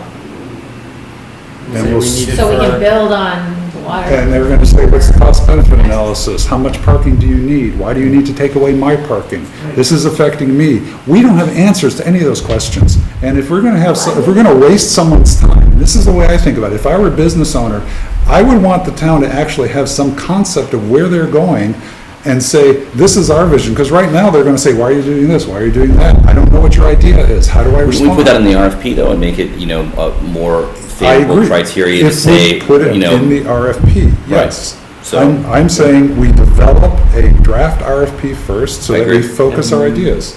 And then we can go to the owners and say, at least the town has a clue. But isn't it kind of awkward to say we have an RFP for your Right. land and we haven't Exactly. spoken to this it would till be now? This would be just the public portion. Oh, I thought you meant Because show we're them. talking about taking away taking away their access for deliveries As on part the of the public portion. And we can't explain to them right now why we think that's required. All we're saying is, it's a possibility, and they're gonna say, why is it a possibility? And we can't answer that question. You can draft an RFP for both pieces without actually issuing it and use that as the basis for discussion. What's your vision and But is a it the basis? developer may respond and come in and, have a deal with one of the property owners and just say, I'm gonna throw $10 million at you and we're gonna, now. The RFP would push that. Right, exactly, that's what I'm saying. These discussions would happen prior to the official release of the RFP. Yes. I mean, I think that that's where I think we do have to take those people in. But, I just think that it's premature. Can we get, okay, so can we get the soil testing that she requested that we needed more of? I don't know. that's absolutely Is critical at that- this point. Is That's that the soil testing? She wanted more boring tests on that site? I'm not sure how critical That that gets is. pretty How important is expensive. that? How important is it? Yeah, for the RFP. She said we need more soil. Potentially, yeah. I mean, it's good data to have, certainly for a developer to understand. I'm But not- if you're going to try to build parking underneath, then obviously that's a huge component of it. But as of now, it's on grade. No, as of now, it's a little under. It's a little under. Yeah, no, it's a half story under. It's like 4 feet under. And then what Susan said was like, well, if you guys are taking off that 0.75 and going to 0.5, that could drastically change a lot of things, meaning that you might not have to do any subsurface, which, I mean, it could change a lot of things. So Okay, I so would- if, Or if you're not Parking replacing the are not parking. cheap, so I know they're not that's cheap. what That's just people not- are It's not- doing. it's it was not- one of her major things to do before the RFP. But she that didn't had. provide us with she didn't provide us with a particularly good reason. And what we know from the T's work is that that's probably an old drumlin, a slope of sand Yeah. going up the hill there. And it's probably pretty well drained, and there's bedrock down somewhere, but it's not real close to the surface. So Okay. I would So, be, I mean, we had to include it in the original, Yeah. when we did the original parking study walk, we had included borings, and we Yeah. ultimately decided to pull those out because we weren't at the point where we wanted to do that, but. Are we at that point or not yet? I don't think so. No, okay, so then the other part that was on the thing is getting more information from the use of that public parking and how it's being used and utilized more specifically than it's being. So we I started think with that's the really- utilization counts, we haven't done them for a couple of years, I don't know. But utilization, help me if I'm wrong, but you actually don't know if who's the utilizer, who's actually using. So we do know for the permit parking. Yeah, Permit we parking know are exactly to who- Town center employees But hang on. or Winchester residents, we don't sell permits to out-of-town people. That's right. So, Or even just the type of vehicle. So Like we have could, 20 cents loaded. it's a really simple, you go to the 4 property owners, you say, how many deliveries do you take and what size Could it truck? be It's- anywhere- it's- could it be it's- anywhere it's a- else? It's a 20-minute exercise, and it'll get you all the information you ever Well, I want. just, there's that, but there's also the parking of how many Yes. permit people are parking there specifically Well, because so the the, permit. I can tell you that the Waterfield lot, the permit parking spaces are probably somewhere between 90 and 100% utilized. Those are the most, those are the spaces that everybody wants to park in. Town center employees and communities, the most heavily used lot. Yeah. We sell the early bird permits for that lot, as well for town center employees, because it's typically no parking before 8:35. So could I make a suggestion that we get all of these data? I want that data. Instead of, Well, so what I'm saying is there's not like a, we have not for years done parking utilization counts. I can have Brian go out, and summer is not the best time to be doing parking Yeah. utilization Right. counts. We can have him go out 2 or 3 times a day, take some notes about what those Okay. spaces. Right. I think what you are gonna focus on is the utilization counts in the 2-hour lot, because Yes. that's where you Yes. start. we know, because we So know. the permit spaces, like I said, I can guarantee that's between 90 and 100% utilized every day. so, Because I can't So- get my car down. so I just want to say I that want the stats. we need the stats, and I don't know that this is the best meeting to go through all of the details on what we Right. need out of the stats. No, I just think we need that before we go to the RFP. I agree. And so, I Into mean, writing up.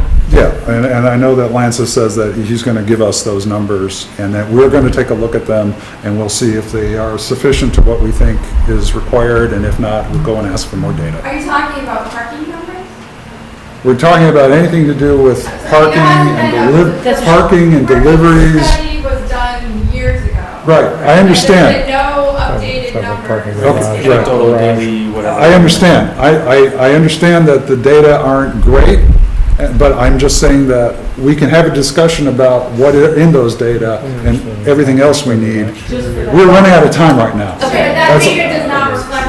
I understand. current situation. I understand. It would be I- sensitive I mean, it's not to bad. informed Yeah, I was decision. talking about the parking garage structure study or something. That is only a couple of years old. Oh, I'm sorry. I thought you were talking about parking Utilization. stats on parking No, utilization. so what, I guess where I'm going at is, these are the things that were mentioned from all of us, of things that needed to be Yes. done before an RFP. If we are going to go to the RFP route, to use it as a conversation point with the abutters, and also, we need those utilization numbers before we can go. So if we can get the information on the utilization numbers of that lot, and we have that information, we can then move forward with the RFP and writing that RFP to then start using as in Drafting it. drafting the RFP. Yeah, right. So that's the stuff we're missing, and if we can get that, and also if we can go back to Susan and get the per unit parking, and where is that threshold? If we can get that number, that will help also impact the writing of the RFP. Well, So that's the yeah. things we're missing to proceed with writing the RFP. So if we can get Right. that, then we can reconvene and work on writing that. I think that's a wonderful way forward. And Brian, you were out of the room when we started writing action items then. Oh. So that was the first action item was parking. So, I thought there was a select board vote or something, so I. yeah, you ducked out and that was like 20 seconds. Liquor license, we need that. About 30 seconds. Okay, so I think we have, Could we also get data on, and this may be Brian following up at MATC, I'm not sure, but it sounded like what Susan was saying, and corrected by misheard her, is that there's some sort of like formula about units and viability of commercial, like, you know, there's a units maybe commercial or offset that. there was, So if that data piece might be helpful too, because we're considering, Yeah, despite what the suggestion might be. like new that, construction's something along expensive. Waterfield. right. And So- just have that kind of formula. Yeah, the question is, how much does the commercial, is it subsidized It by is, the right. residential? And Well, I whether mean, that's- because it may be a balance if some people are thinking, gee whiz, 4 stories on top of a ground floor parking, so essentially 5 stories, but then if there can be something on Waterfield, but then if it's lower stories, but then there can't be something on, it's just another way to analyze it, so that would be. This building, there's nothing on Waterfield, Excuse me? nothing fronting on Waterfield on the building that she was looking at. Right, right. Correct, but one of the reasons why was because she was talking about this math formula. It's the easements, I think. She was Well, saying she was that it's saying not that wide enough. You can't fit a building She there. essentially said Well, the there is lot that wouldn't easement, but- accommodate any, because of the easement and flow, is my impression of why she only went with the residential. Yeah. I would just like to know that. It was cost. Oh, I agree, the formula for how much is subsidized. Because even You've if, got that. even if it's part of that building, or, I don't know. Well, the Something, reason, because it's inconsistent with what our town center zoning is right now, about not having just cars on the ground floor level. well, It's like but this- I would, so there's, if you put commercial space, particularly retail space, on the ground floor of a building and back there, it's dead. It'll never go. Whatever. It has to Can we be just on, get has to be the on Church or formula so Waterfield. that No, we'll it's know that- it's right on that list. The, right there. when we looked at it with Dennis Carlone, the reason he built that building over We the thing understand, we understand. was basically to sell office space on the top floor, on the over the arch, and defray some of the But also cost. have something along the front. and Yeah. so Yeah. I don't know why he wouldn't have factored in that easement. So the He biggest did. issue is that, He has a big archway there, that's the easement. Right. the big issue is the stories, but you can't, you have to have a 19-foot high. Right, fence. right. So, We had 4 designers who Okay. presented, and they had Um, interior. So plans. I think our next step is to get the data. We have 2 different sets of data that we're going to look at. And then we're going to schedule a meeting to do the RFP. To draft it, rather. And that would just be the public RFP. Okay. And then we could, then after that, schedule meetings with the property owners and see what their impact, what I'm their sorry, take Dave, is. but as far as scheduling a meeting to draft the RFP, obviously, it would be helpful if we had a template that got sent around to everyone, because there's like a million of them that have already been done Yeah, between Winchester and throughout Sure. the Commonwealth. So I don't know if that would be town council or someone else who could just start a template. I mean, obviously, we've seen a couple of them this week. we'll use the right lock one, maybe take a look at that, so we'll have a template. And then just have maybe blanks or brackets or whatever, so that there's something, just Right. a template. Yeah, so I think the template will be sent around plenty of time prior to the meeting, so we'll get input, then we'll have the meeting. And so since we're down to 15, to 5 minutes, so we've talked about parking, let's not talk about parking anymore. MBTA commuter rail, a minute on that? We met with the Secretary of Transportation, we met with the MBTA Control Board, we had a cast of thousands come in behind us. The MBTA said they were no longer doing any design work because the contract had expired, and it would take them 6 months to renew it. and they only had 35 out of the estimated 54 million that they needed to do the work. So even if they did the design, they wouldn't know the work. We suggested that that was unacceptable.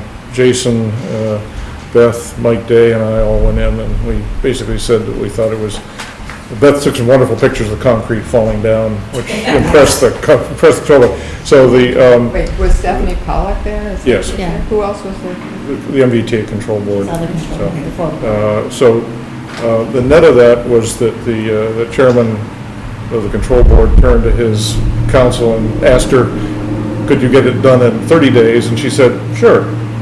So as far as I understand, last we heard is the MBTA has executed a contract with Jacobs, contract extensioners in the process of doing that. So they can get back on the design and get that done Finish it. presumably this year. And then they will, I'm not quite sure where the money will come from, but the end, the secretary's comment was that Winchester and a couple stations in Newton were such a headache that they were outliers, and we ought to just get them done.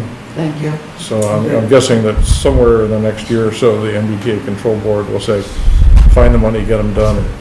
So in the meantime, the major thing, their capital planning, the woman, I forget her name, who's another Beth Arkin, she said in order to reduce, they'd done a value engineering study that said there wasn't an easy way to reduce the cost except in the operations of the trains. She said they would like to come back and talk to us about on the parking lot side, on the west side, instead of doing 2 elevators and stairs, perhaps going back to an earlier design that had a ramp there. The problem with the ramp is that when you go up 4 feet higher to the station and you have the flats and everything, ADA, it pushes it out into the MWRA easement area. So I'm betting, and the T engineers basically said there was not a huge cost savings between a ramp and 2 elevators and a stair. So I'm betting in the end that we will wind up with elevators and stairs on both sides on that end and ramps on the other end. But I could be wrong again, so that's 1 minute. That's 1 minute. So don't hold your breath, but they said they might be working on it again soon. Thank you, Lance. Thank you.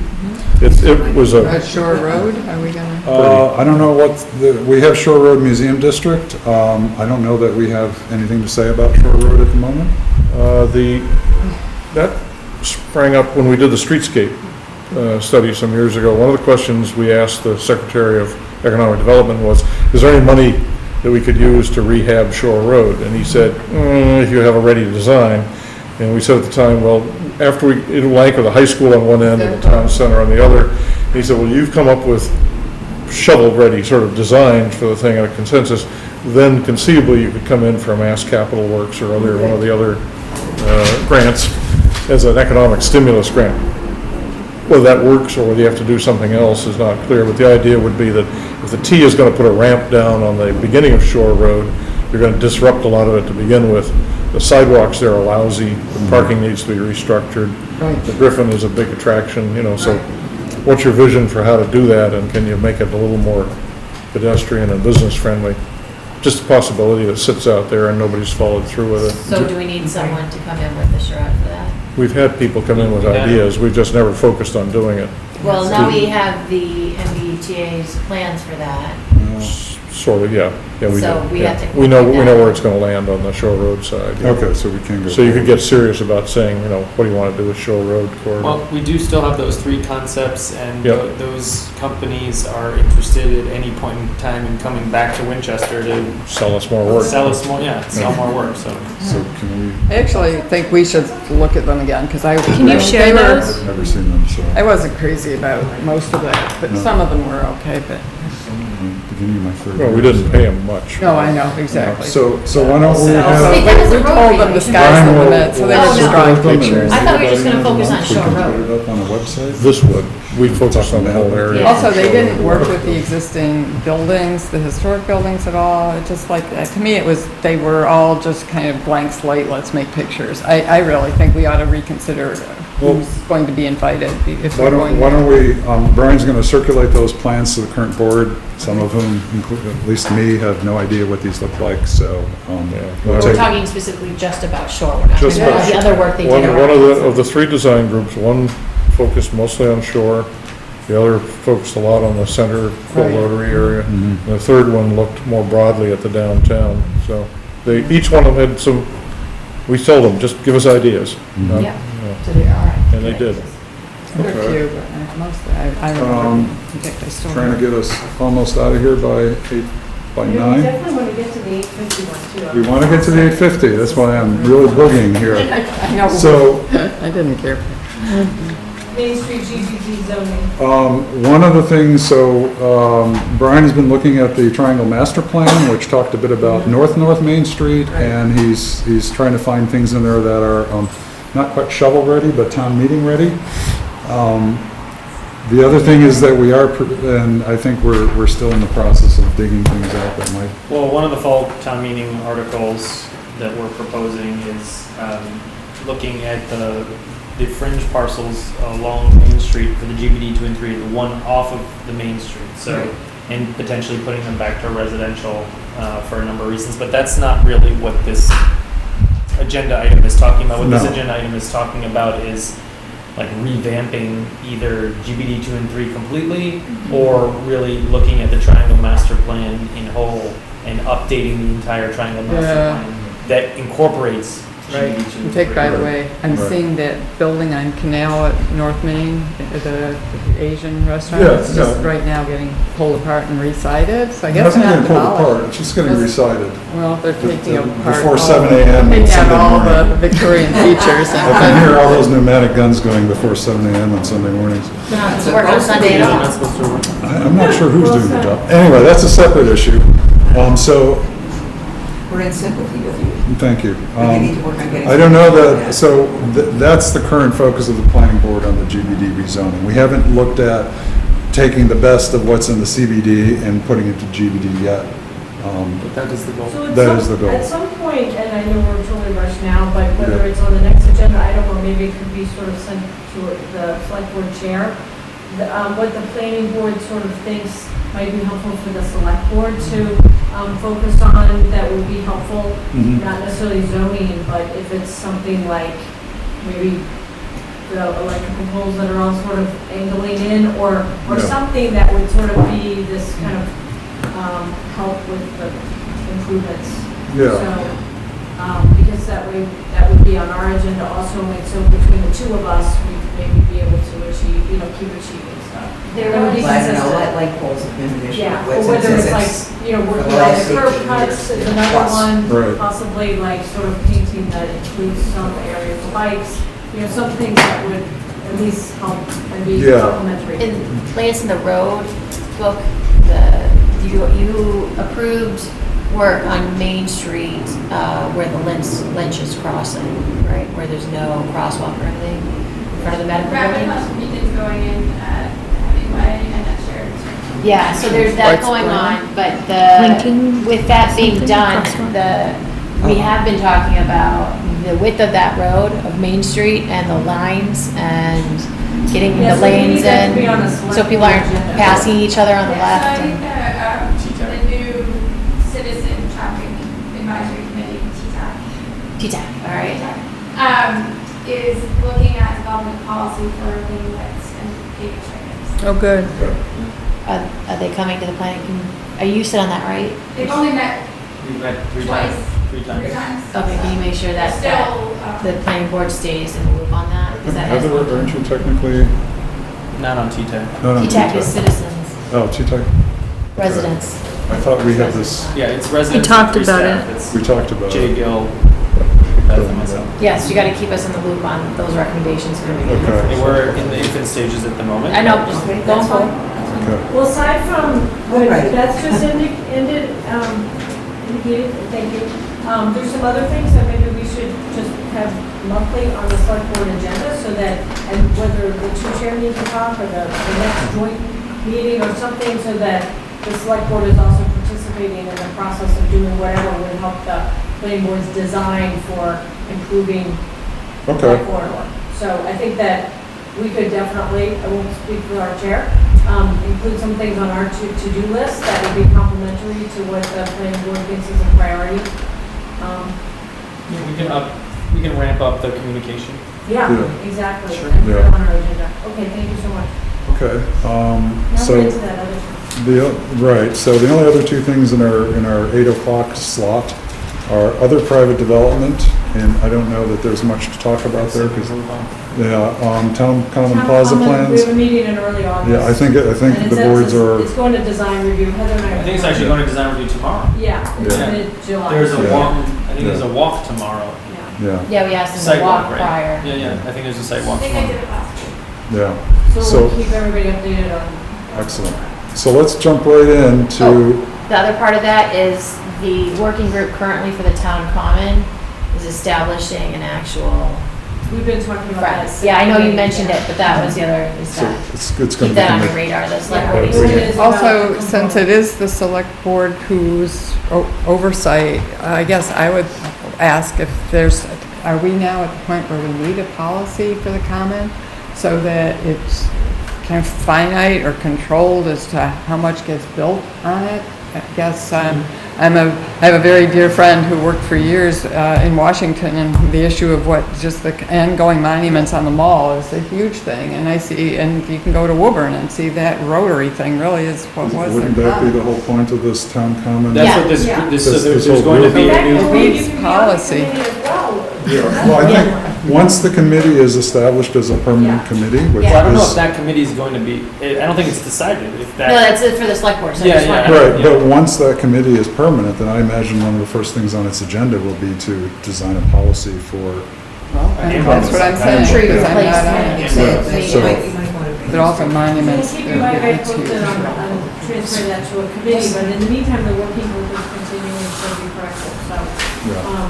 If that's sufficient, then we go to the next item. Let's go to the Economic Development Corporation initial Yeah. discussion. Go for it. So, Maureen, you were the most persuasive or persistent about getting this on the agenda, so do you want to lead with your thoughts on the matter? Well, maybe I should flip it back, because I thought you were going to go forward, because we did have visitors who talked about two different corporations, one in Arlington and the other, what was That's the- how- that's the housing. the housing corporation. So do you mean, when you say economic, do you mean They're economic or actually, housing? EDICs buy land and. But they're typically more commercial oriented. No, not the one, I actually, I know, it was called an EDIC. I remember hearing a presentation with somebody, and it was a joint meeting, just like this. You didn't tell me to come in and prepare a presentation. No, I didn't, I so just I'm asked for sorry, your but- thoughts. I just, My thoughts are that I remember, I remember the presentation years ago, and it was a way to set up this independent board, but it would be enabled through the town meeting, and it would be through the support of the select board and the planning board to create this agency that would then be in a position to buy property. That I is, think that Alan is has different. some comments as well. yeah. Well, Mr. Chairman, members, let me give a little history on that. Ellen, would you please come to the table so that, Nobody can hear you. so all of Winchester can hear your ideas? In 2004. And could you please identify, excuse me, Well, I have a could you file. please I wish identify I'd yourself? been Alan told to Rogers, member of the present. Housing Partnership Board. Mhm. In 2004, the Board of Selectmen discussed this very issue, had Yeah. some people come in, Yeah. actually drafted some Right. documents and decided that it wasn't suitable for Winchester for a whole variety of reasons. We can dig out the information on that, but there was a discussion at that point. And things may have changed since. Right, exactly. But we have a little, all I want to say is we have a little history on that we've gone through already. Right, People can dig out the documents. And our objective is the same, even though that, I mean, there are other avenues that we can pursue, course. right? So, The partnership board in the letter at Yeah. that time suggested several other ways to go about accomplishing somewhat the same goal, including adopting the Community Preservation Act. Right, of course, that's a different I'm topic. still extremely confused about this concept, because in my mind, Confront the economic development corporations are typically associated with developing commercial and business This opportunities. wasn't, I mean, it's called that, but it's And illegal. so that's so what we're describing is some sort of amalgam of that and a housing corporation? Okay, hold on. Okay, so Medford and Arlington, the groups that came to us, they are Community Development Corporations, CDCs. CDC. There's obviously a link between housing and economic development. When we're saying economic development, we're talking about jobs. But generally, what these groups do in terms of Medford and Arlington being kind of the gold standard at some level, they've been doing this for a while, they got a ton of money. They're completely separate from the town. They're outside of the town, it has nothing to do with town meeting, it is a completely separate. Well, no, they too got voted, remember, they said that. They went to a town meeting to get created, one of them did, I remember that. They're complete, well, I could have but sworn they were they completely were on the completely outside. separate. What they got were the town meeting voted for CPA money to go to them or No, whatever. yes, they were all, But, yeah, but, that too. but their focus is on housing.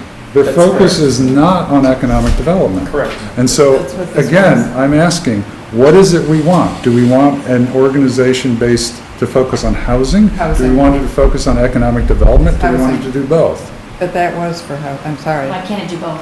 I don't know. I think it can. It's just that when I, That's what they're doing. If they're buying property to build housing, then that's what they're doing. yeah, Except Arlington's not just doing housing, they did have some commercial embedded in some of their housing. Some of them, most, but the by and large, it's yeah. just So I don't have a problem with doing both. I just want to be clear because I thought we were talking about economic development because that's a separate Because of issue. housing. Maybe that's because of what it's Maybe I called. should rephrase. What we're talking about, back up one step, is that this town has not been in a position to do anything in terms of development, and there are these ways to set up these I don't know what to Or call it. partner with other organizations. I mean, Yeah. that's probably the easiest, method for us, right, is to work with Arlington, Medford.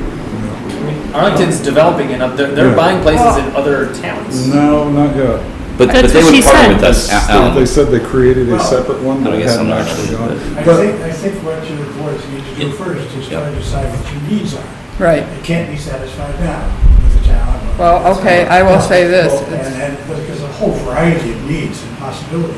And there are a whole bunch of possible ways of doing this. So first focus on what you think the needs are, and then talk about, maybe get some people who have a lot of experience with this, what kind of vehicles are available to try to meet these needs. So, And then you Alan, go from there. could I kind of put you on the spot? At the last Housing Partnership Board, there was discussion of a meeting between the Winchester Housing Corporation and a group of other people to see whether or not there was a way of revitalizing that organization and serving as sort of a community development That would corporation. be a private, nonprofit housing developer Right, or right. owner. Mhm. And I'm not sure that's all the needs that we have in the town. That's all I'm saying.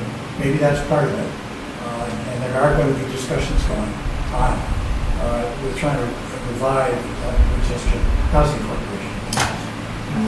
Owns restricted condos now, and that's all it does. So I just, But I think the first step is, what are the needs for the town? I see one specific need is we have some properties that actually are next to some of our affordable properties with the capital A that have been on the market and have been through foreclosure, and it would have been great if the town had some kind of opportunity to Vehicle. grab those and then build on those parcels. So we can't do that without going through town meeting. So I think the big goal is to find a way that Do it in a way that you could do it act quickly on something. It's Yeah. opportunities are able to arise. Right. So that's why we engage the housing corporations, in that Yeah. conversation, because establishing our own would be difficult and maybe burdensome, but partnering with, Arlington or Is somebody that would something make else sense. that do you think they might be receptive? Absolutely, I think they would. I'm right, Alan, I don't know, But John, do they Wayne, care Marty, about- what do you, I mean, well, first off, MAPC Yeah. presented a way forward, which is Yeah. essentially to take the town's housing fund and turn it into this different entity whose name escapes me at the moment, which would have the flexibility to buy things right away without having to go through. That's the point. Somerville does that, but I don't know Right, what it's right. called. That is, so that's I don't know if that's the vehicle we're looking for, but certainly that pathway is laid out by Karina. I always Yep. want to put a T in there, sorry. So she laid that out in her presentation at the last housing production plan. Yep. So that's something that the select board could, go and look at very quickly. I don't know if that's the exact same thing as setting up a actual CDC or a development corporation. Well, there's two. One is a private entity, Right. and then there's the other one is the government component of it, where we turn it over to our housing, but it's still owned by the town. So we're kind of at a point where we actually want to try to get some land back. Yeah, and John, if you would please come to the table and grab a mic. There's another chair here. You don't have to leave, Ellen. Yeah, right, don't go away, you might Another chair, want we to can talk both about. talk together. You can share.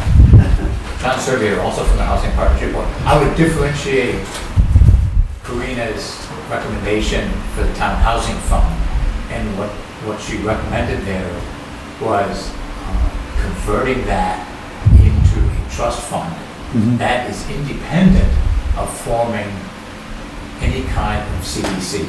Right. It's just a kind of a manager no, fund, right? I was confused when you made your statement. I thought you were conjoining those. That's not necessarily a prerequisite or. Right, no, my statement was, there was a comment from somewhere on this side of the table, excuse me, I don't remember who said that it would be good if the town were able to react more quickly. And so that would be the venue for doing so, is to go through this conversion.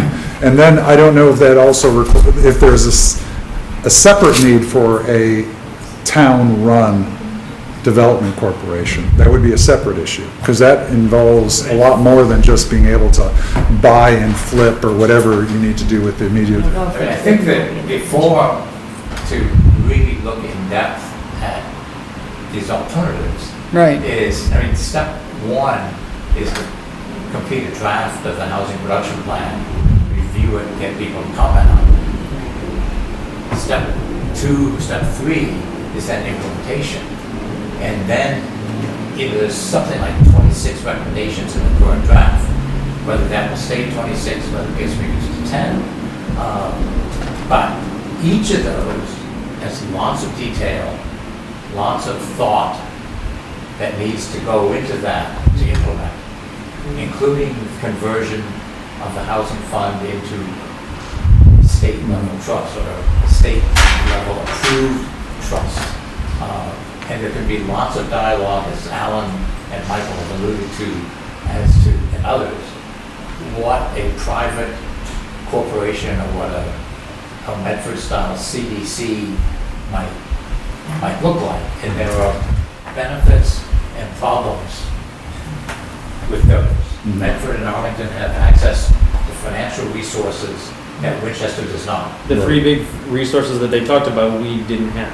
Yeah. It was CPA, CBDG, and then, it was CBDG, CPA, and there was one other. I'll look back at my notes, but that's a large source of their funds that we don't have access to. But I think that you can have an initial discussion, but there needs to be a lot more homework done and facts laid out in a clear manner. I also don't think that it's just for, it's almost like the things of the CPI. I also think it's not just for affordable housing opportunities. I also think it's like for conservation. So like Forest Street, to get it on there and secure that conservation land. So there's also conservation land. Maybe the CPA is one of the recommendations included in the housing. Actually, that's a good one to discuss with the select board, because I know we're talking about an operating override in the not too distant future. If we're talking about that, how does that work with asking for putting CPA in front of the community? Well, could you do it all at the same? Could you do it all at the once? I think it's a tough sell. I mean, to be honest with you, I It was a think tough it should sell be a last time. priority. Well, I think it, But it's, if you can, well, that's a separate discussion. Yep. But you can say, we need this much in order to maintain these particular things. And if we get a chunk of it from the town as part of the CPA and we get another 30% from the state, that means the town doesn't have to pay as much to get that stuff. Because they're going to be paying for 100% of it before the CPA, and now they'll pay for whatever it is, 70%. but I mean, we're looking at operating over. is an hour's worth of discussion. Yeah. even to start. At And least. it should be a priority for has us, I been mean, discussed absolutely, Yeah. yeah. So, It's not something you Can I do make a with. suggestion? sure. That somebody put together a reasonably brief profile of each one of these types of entities. I agree. that we could, I can dig out my consider. folder, I wasn't Yeah. expecting And, to not a lot present of here. detail, because Sure. it's not necessary, so we I can agree. hear what the powers are. Right. What they're supposed to do, how they fit in to the town's development, housing, or economic development, whatever. Then you at least have Right.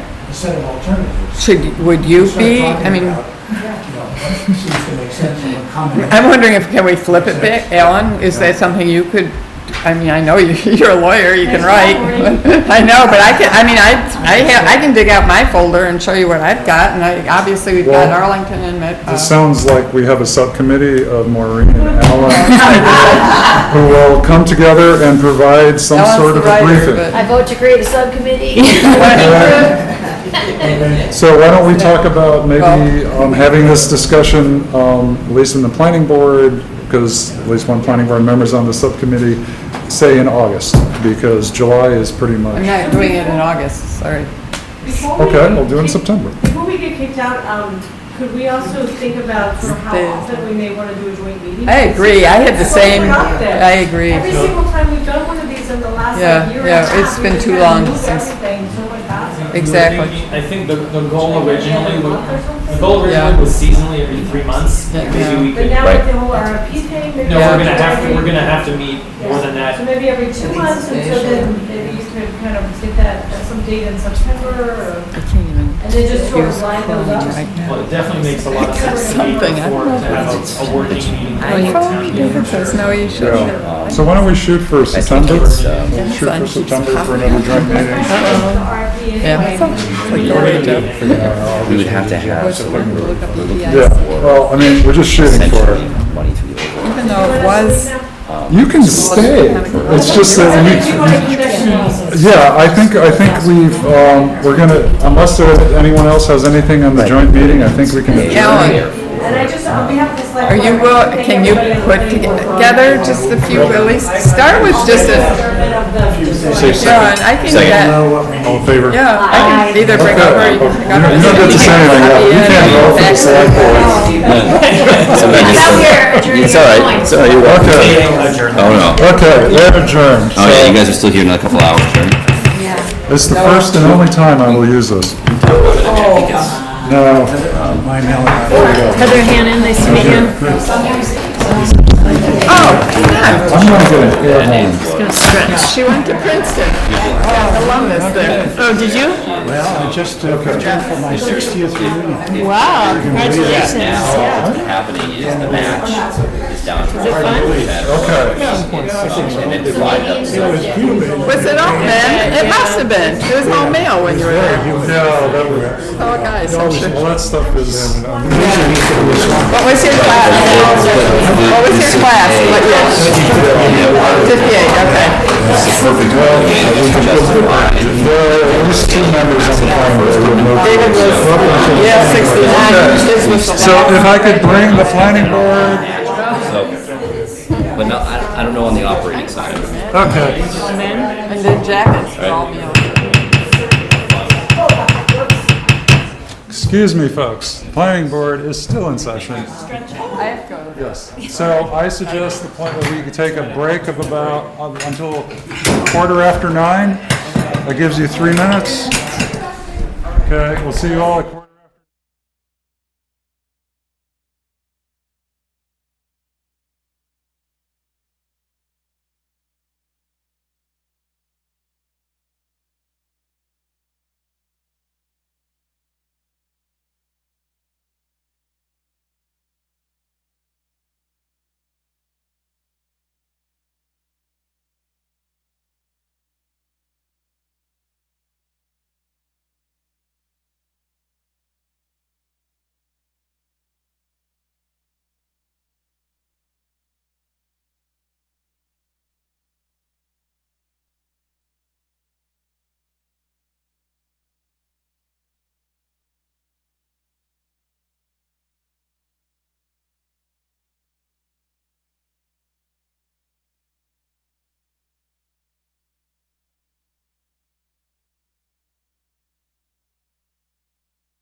We didn't close it. We just closed the joint meeting. So, Took a break. we took a break. So now we are moving on to discussing fall town meeting articles. And this is an ongoing saga of trying to work these through, trying to get things done by the middle of August. So, Right, so as of now, obviously Article 1's still done, so that's great that we already Done. finished that. Article 2, when we talked last, it was just a note for me to look up some interesting dormers, or whether or not they are considered dormers or not. Oh, we were supposed to take photos too. But that's what I was talking about. Yeah. I found probably better examples here than you could probably find on. So the idea was, But those are just gambrel roofs. Right. We No, were that's talking what- about The looking dormers. for 50%. well, what I was, part of well, that, the task was to, at least at the time, was to look specifically at gambrel roofs because they could be considered they could be considered a dormer during the entire length of the house. And if we were gonna put any language in there to say that if it was gonna be 50% or more, that could be fine. But what about these other situation of these roofs? We would have to mention it in our wording. yeah, so we. I'm not so concerned with the gambrel ones because they're always the second floor. Right. And they're built that way. We're talking about people adding on a pretend third floor. But, That's a but full. we're, We still just gotta get the language right. We We- can't, because these could be considered dormers, that's. yeah, I think one of the things is we're gonna look at as many pictures of beautiful dormers and ugly dormers and figure out what we like. So which part of this is the gambrel? So That's this The whole part- thing. Yeah, the whole roof. It's So- a two, it's got two ridges, basically. or So Yeah, so the it's like a gambrel barn. is- It's like a barn roof. Yes. It's Depends what sometimes kind of called Dutch barn. Colonial. Oh, So okay. all it is this and this that makes that, here. there Less you go. steep, You have a steeper. less steep and then a more steep. Okay. Dutch colonial, there it is. Yeah, Dutch Colonial, no, I know. Okay. The question is whether or not, so these are considered dormers in certain cases. I've never heard of that. No, the windows are put into the gambrels. Correct. And that is She's all right. considered, and they go the whole length, and they're actually, there's one on Mooring actually that is, it's pretty. There's tons in my neighborhood. It's like half Yeah. the houses whole look length, like But that. it's on the second story, so if we're only going to look at dormers on the third floor. I thought we were concerned about third floors. Me too. Well, we have to That's, we be, haven't clarified that yet. but so we that's- have to be careful to distinguish second and third floors then. Yes. So So, those, okay, they go back. There. Okay, that's what they look like. This is Yeah. what I was like, we cannot. Yeah. So that's a shed, and actually that's I think that one's okay, but that's. Because So that was is- built that way. But it's, yeah, That's a exactly, shed? thank you, The bless. shed roof on the dormer, is what she's saying. so it's not a gambrel. The Well, roof the itself. building There's is- a gambrel, but then there's a shed on But top, then there's a right? shed on top. But that's how And- they built those houses. Right. But that's the second story, so Well, but also it has to do with how high it is. Look at how it drops, that shed, the shed dormer, it drops substantially. So the windows aren't so tall. It's got it's really aesthetic in the end. It's a sheltering, it's not super size. we're I trying to think- look for language. Yeah, the Yeah, we goal need here is s- to determine any type of language that's related to dormers, and just to get something down, and I'm not talking about wordsmithing, I'm talking about what do we actually. So we would exclude gambrel style buildings that are built that way, but the second floor dormer. I think we don't touch dormers on second floors. I think That's it's what only I think, third it's floors. third story. Can we Yeah. define what a dormer is? Yes, but It's in I'm the not doing it. dictionary. Yeah. Right. And actually, it's pretty clear in the I think dictionary, it might be. because I remember we in the ran into zoning this. bylaw, actually. So let's just, for those of Well, us there's who. shed dormers, eyebrow dormers, and there Well, are pitch, For those of us who don't do this on their daily basis, these are all confusing definitions, so, Well, they're not definitions. It's a roof structure often containing a window that projects vertically beyond the plane of a pitched roof. It is also known as a rooftop window. Dormers are commonly used to increase the usable space in a loft and to create window openings in a roof plane. okay. So, in the center business district, we have design guidelines for dormers. Where? 7.3.13.4. It says a dormer ridge or roof line may not extend above the primary roof ridge. That makes sense. A shed dormer Oh, wait, that's in, no, is I in don't have it. CBD. Oh, because I'm looking for 7, we don't, you said design guidelines. it's in our design guideline. It's in 7.3.13.4 in the zoning bylaw. Oh, because I'm looking at design guidelines. Oh, well, they are design guidelines, but Oh, they're in oh, the oh. zoning bylaw. I'm sorry, Okay. 7.3, I'm looking. 3.13.4. A shed dormer face may not exceed 8 feet in width, and a gable dormer face may not exceed 10 feet in width. No dormer can exceed 50% of the wall plane length, without whichever is less. There's only five things we Yeah. have here. That's for just, this is the zone. More than one dormer is Oh. acceptable on a wall plane, but totally combined can't be more than 50%. And the space between dormers cannot be less than 1/2 the width of the adjoining dormer, or this is very complicated, or the average of the two if they are different sizes, whichever is greater. A dormer must be located a minimum of 3 feet from the wall plane that runs perpendicular to the dormer face. So there's these five. It's a good one, by the way, because I've been noticing a lot of sort of cheap builder stuff. They just hardly project. Basically, they're just creating a third story with this fake little window. In fact, I Yeah, and hate they're to so say it, far but I think forward. Elmwood, that development with that mansard, those dormers were really just, it's a third story with some decoration to suggest those are dormer windows. Well, they're really not Yeah. full So- blown. So what is a gable dormer? It goes like this, it's Here, pitched. here's a gable. Yeah, I know what a It's gable pitched is. with a triangle shaped. Oh, Those so, are sheds, those are sheds. so a gable dormer is not on a gable side of the house, it's just the, No. No, it's just the. It's the way it's pitched. It's just Okay. pitch of the triangle. There, Okay. those There's are a gabled, okay. but there's also eyebrow that you won't get that too much, but. Yeah, those I think Look at are. Winchester Town Hall. Yeah, so, When you see them, they're really cool. so how do you? Those are nice because of the Those are scale. nice. That's the point, it's the scale. So I've seen some dormers where they're a tunnel.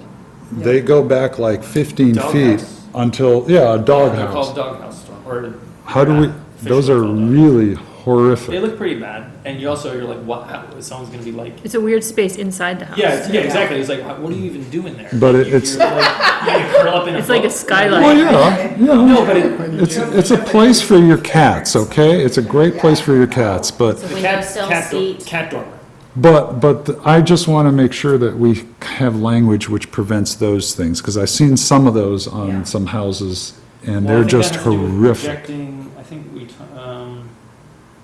no, no, that is not talked about in the CBD. Yeah, I mean, there's one on a street right near me where they actually put this horrendous linkage between a nice old house and a modern, or a duplex, and then This the is actually duplex really has these close things together. coming out of the roof, Half and they're the width just of the dormer. horrific. This thing, that would be really Well, close. Well, it was- I guess one question is whether or not we want to use this section in somehow in the zoning, but I don't know if we want to put this into some type of a special permit, like, I don't. So that segues into a different question, which is our zoning board could be developing design guidelines for their permits.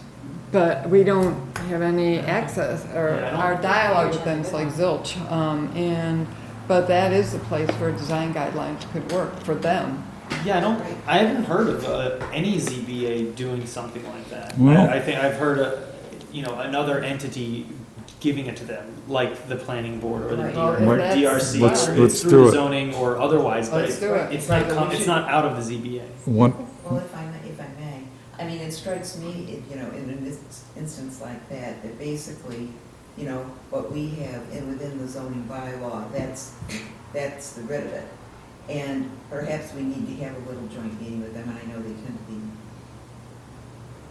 They're all new.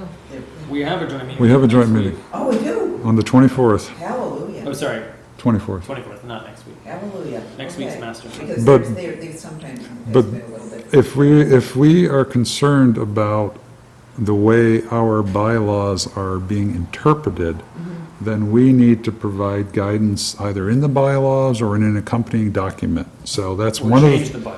right, that's what I meant by in the bylaws, yeah. Exhibit A and Art will be there? Mina. Mina will Not be. that Mina's not good, but Art has obviously he's been Right. well versed with Well, if you ZBA give them meetings as an well. advance agenda, which like now, because they can't be given the agenda 3 days before we meet, and just say, look, this is the big picture is we lost our illustration. I don't know why we lost our illustration. This is an illustration of the zoning bylaw, but we lost our illustration for our two-family or two whatever duplex. That was art. That was an art Yeah. decision. Art said, don't, he said get it out, so. I don't know. And Richard, it was a joint decision. Well, But anyway, the point was that it was supposed to then go into guidelines, so. but I don't know, And we've given, the strange thing is we've given them to the ZBA, and they have that sheet when they're reviewing these the duplex. The pictures? Yeah. Oh, good. Yeah. Well, maybe it should be formalized. Yeah, exactly, Well- no, totally.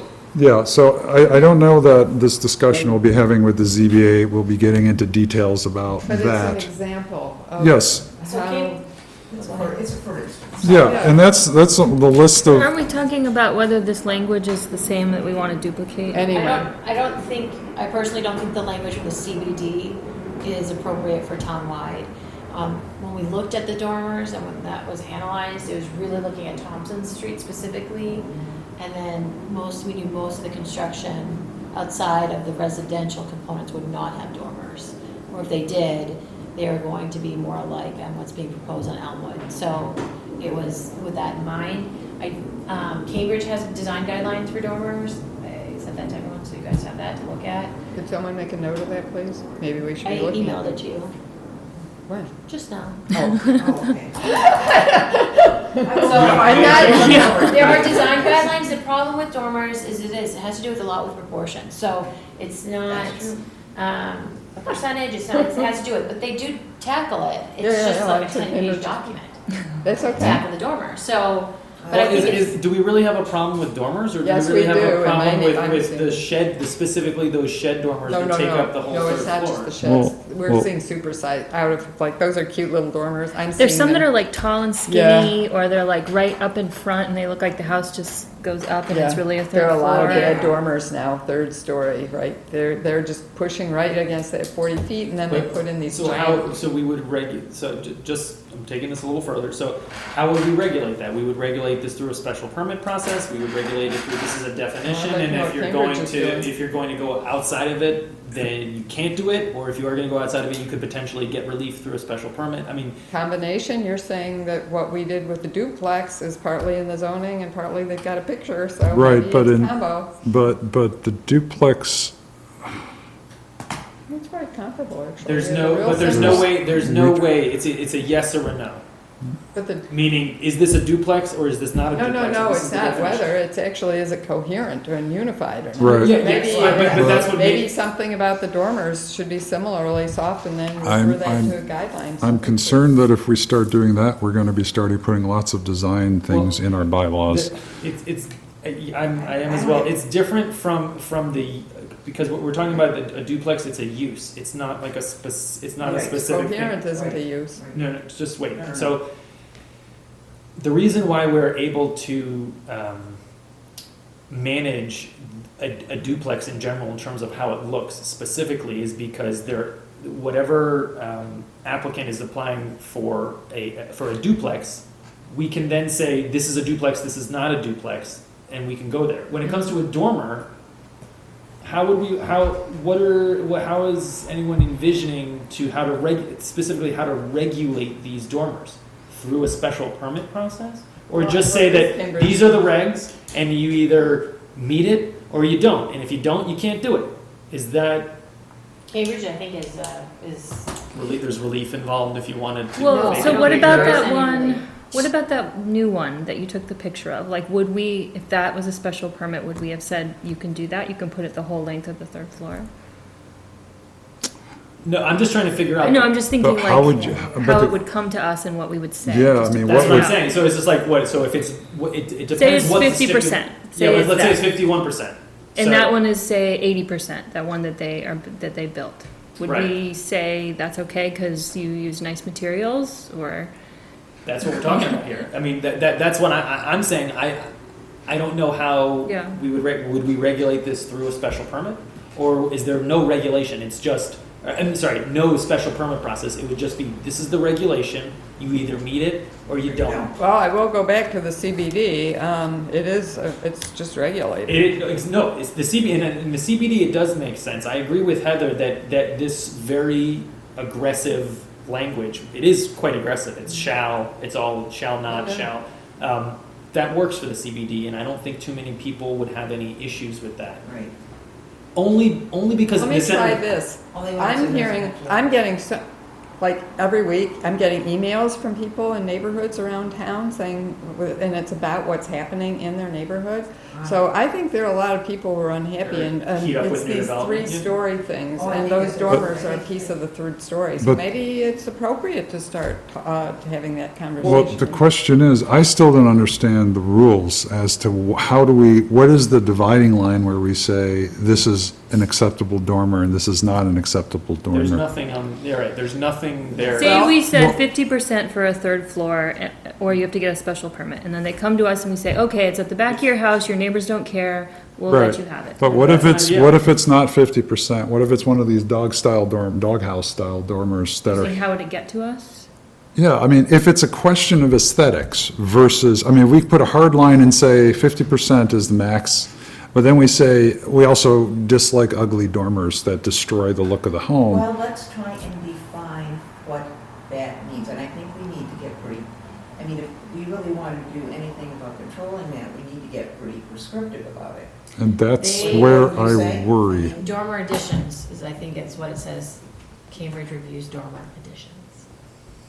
So, Well, the house that I'm seeing getting rebuilt at the end of the street from me, it's a whole, I don't think you'd call it an addition, although they're using the first story, but they're building up. And it just- Well, And it but may that, be- again, are we addition. really worried about the third It's the floor? third We're floor, really it's only the worried about impact. the We're third worried floor. about the If third there's- floor. If there's a two-story building with See, I think- dormers yeah. completely out, it's like, it doesn't look very nice, but oh well. And when the Right. third story, That's it right. makes it It's like a look, wall. it Yeah. makes it look like a third story. And a bunch of It's eyes tall. looking down on the house that's 1.5 stories, you know, like I over. think we make it 50% third floor. Yeah, Technically, third floors are not allowed, so it would be the half, it would be the dormer yeah, on the half, understood. on the, Yeah, yeah. on the I second think and town a half. meeting story. gets Above the those second floor. third- Above the second floor, Those much better. Above the quote second unquote floor. half There stories, you go. really, we- that's. we- I think that's all. we started off talking about that, and then we backed off from that because we were concerned that it would affect nice-looking designs.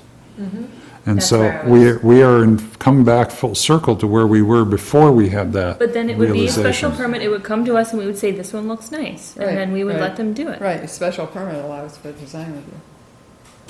So we So are you said going to, you could Let's say- back up. We're talking about 2.5 stories. Let's just forget the second story. If I it's- agree. If it's a third story in this town, I think people have some concern about what. I'm not saying they don't have concern. I'm really concerned about how we're going to write this into the bylaws and whether or not we're going to start then talking about every other design aspect of a building and putting that in the bylaws as well. Well, I think what we need, I think what we should focus on is anything above the second floor. Exactly. Sure. But in terms I of don't what? like the Maybe- percentage, though. Yeah, yes, what I do you- don't like the percentage. Why not? Because it can be done good or It can be badly. done- But then it would come to us. If you have a colonial with the dormers, and you have the 3 dormers, those can exceed the 50%, and they look fabulous on the 3rd floor. In fact, we have tons of them over in the flats and where there are 3rd floor 50%. dormers. But I feel like they probably add up to about half, because if you're doing 3 window size, Yeah, just that's- proportionately. that should only be like half the house if you add the width of 3 windows. But it's shouldn't not go just the over width half. of the windows, you also have the side boards. Or maybe it's 55%. I mean, what, Right, right. I don't know, that's why I just, the Are- percent, I'm not ready to. Are we, is there some other roof structure that could be built which isn't qualify as a dormer but would still offend our aesthetics? I'm trying to understand whether or not there's some larger way of looking at it. So the other side is, so we say you can't have dormers that look like this, and then they'll figure out some way of putting something else in. No, that's whack-a-mole. I mean, But we- And so is there some other thing that you can put in that wouldn't be called a dormer? A full third floor. Yeah. Well, I mean, we've, third a floor. partial third floor, but apparently we already have a home going in with what we thought was a partial third floor.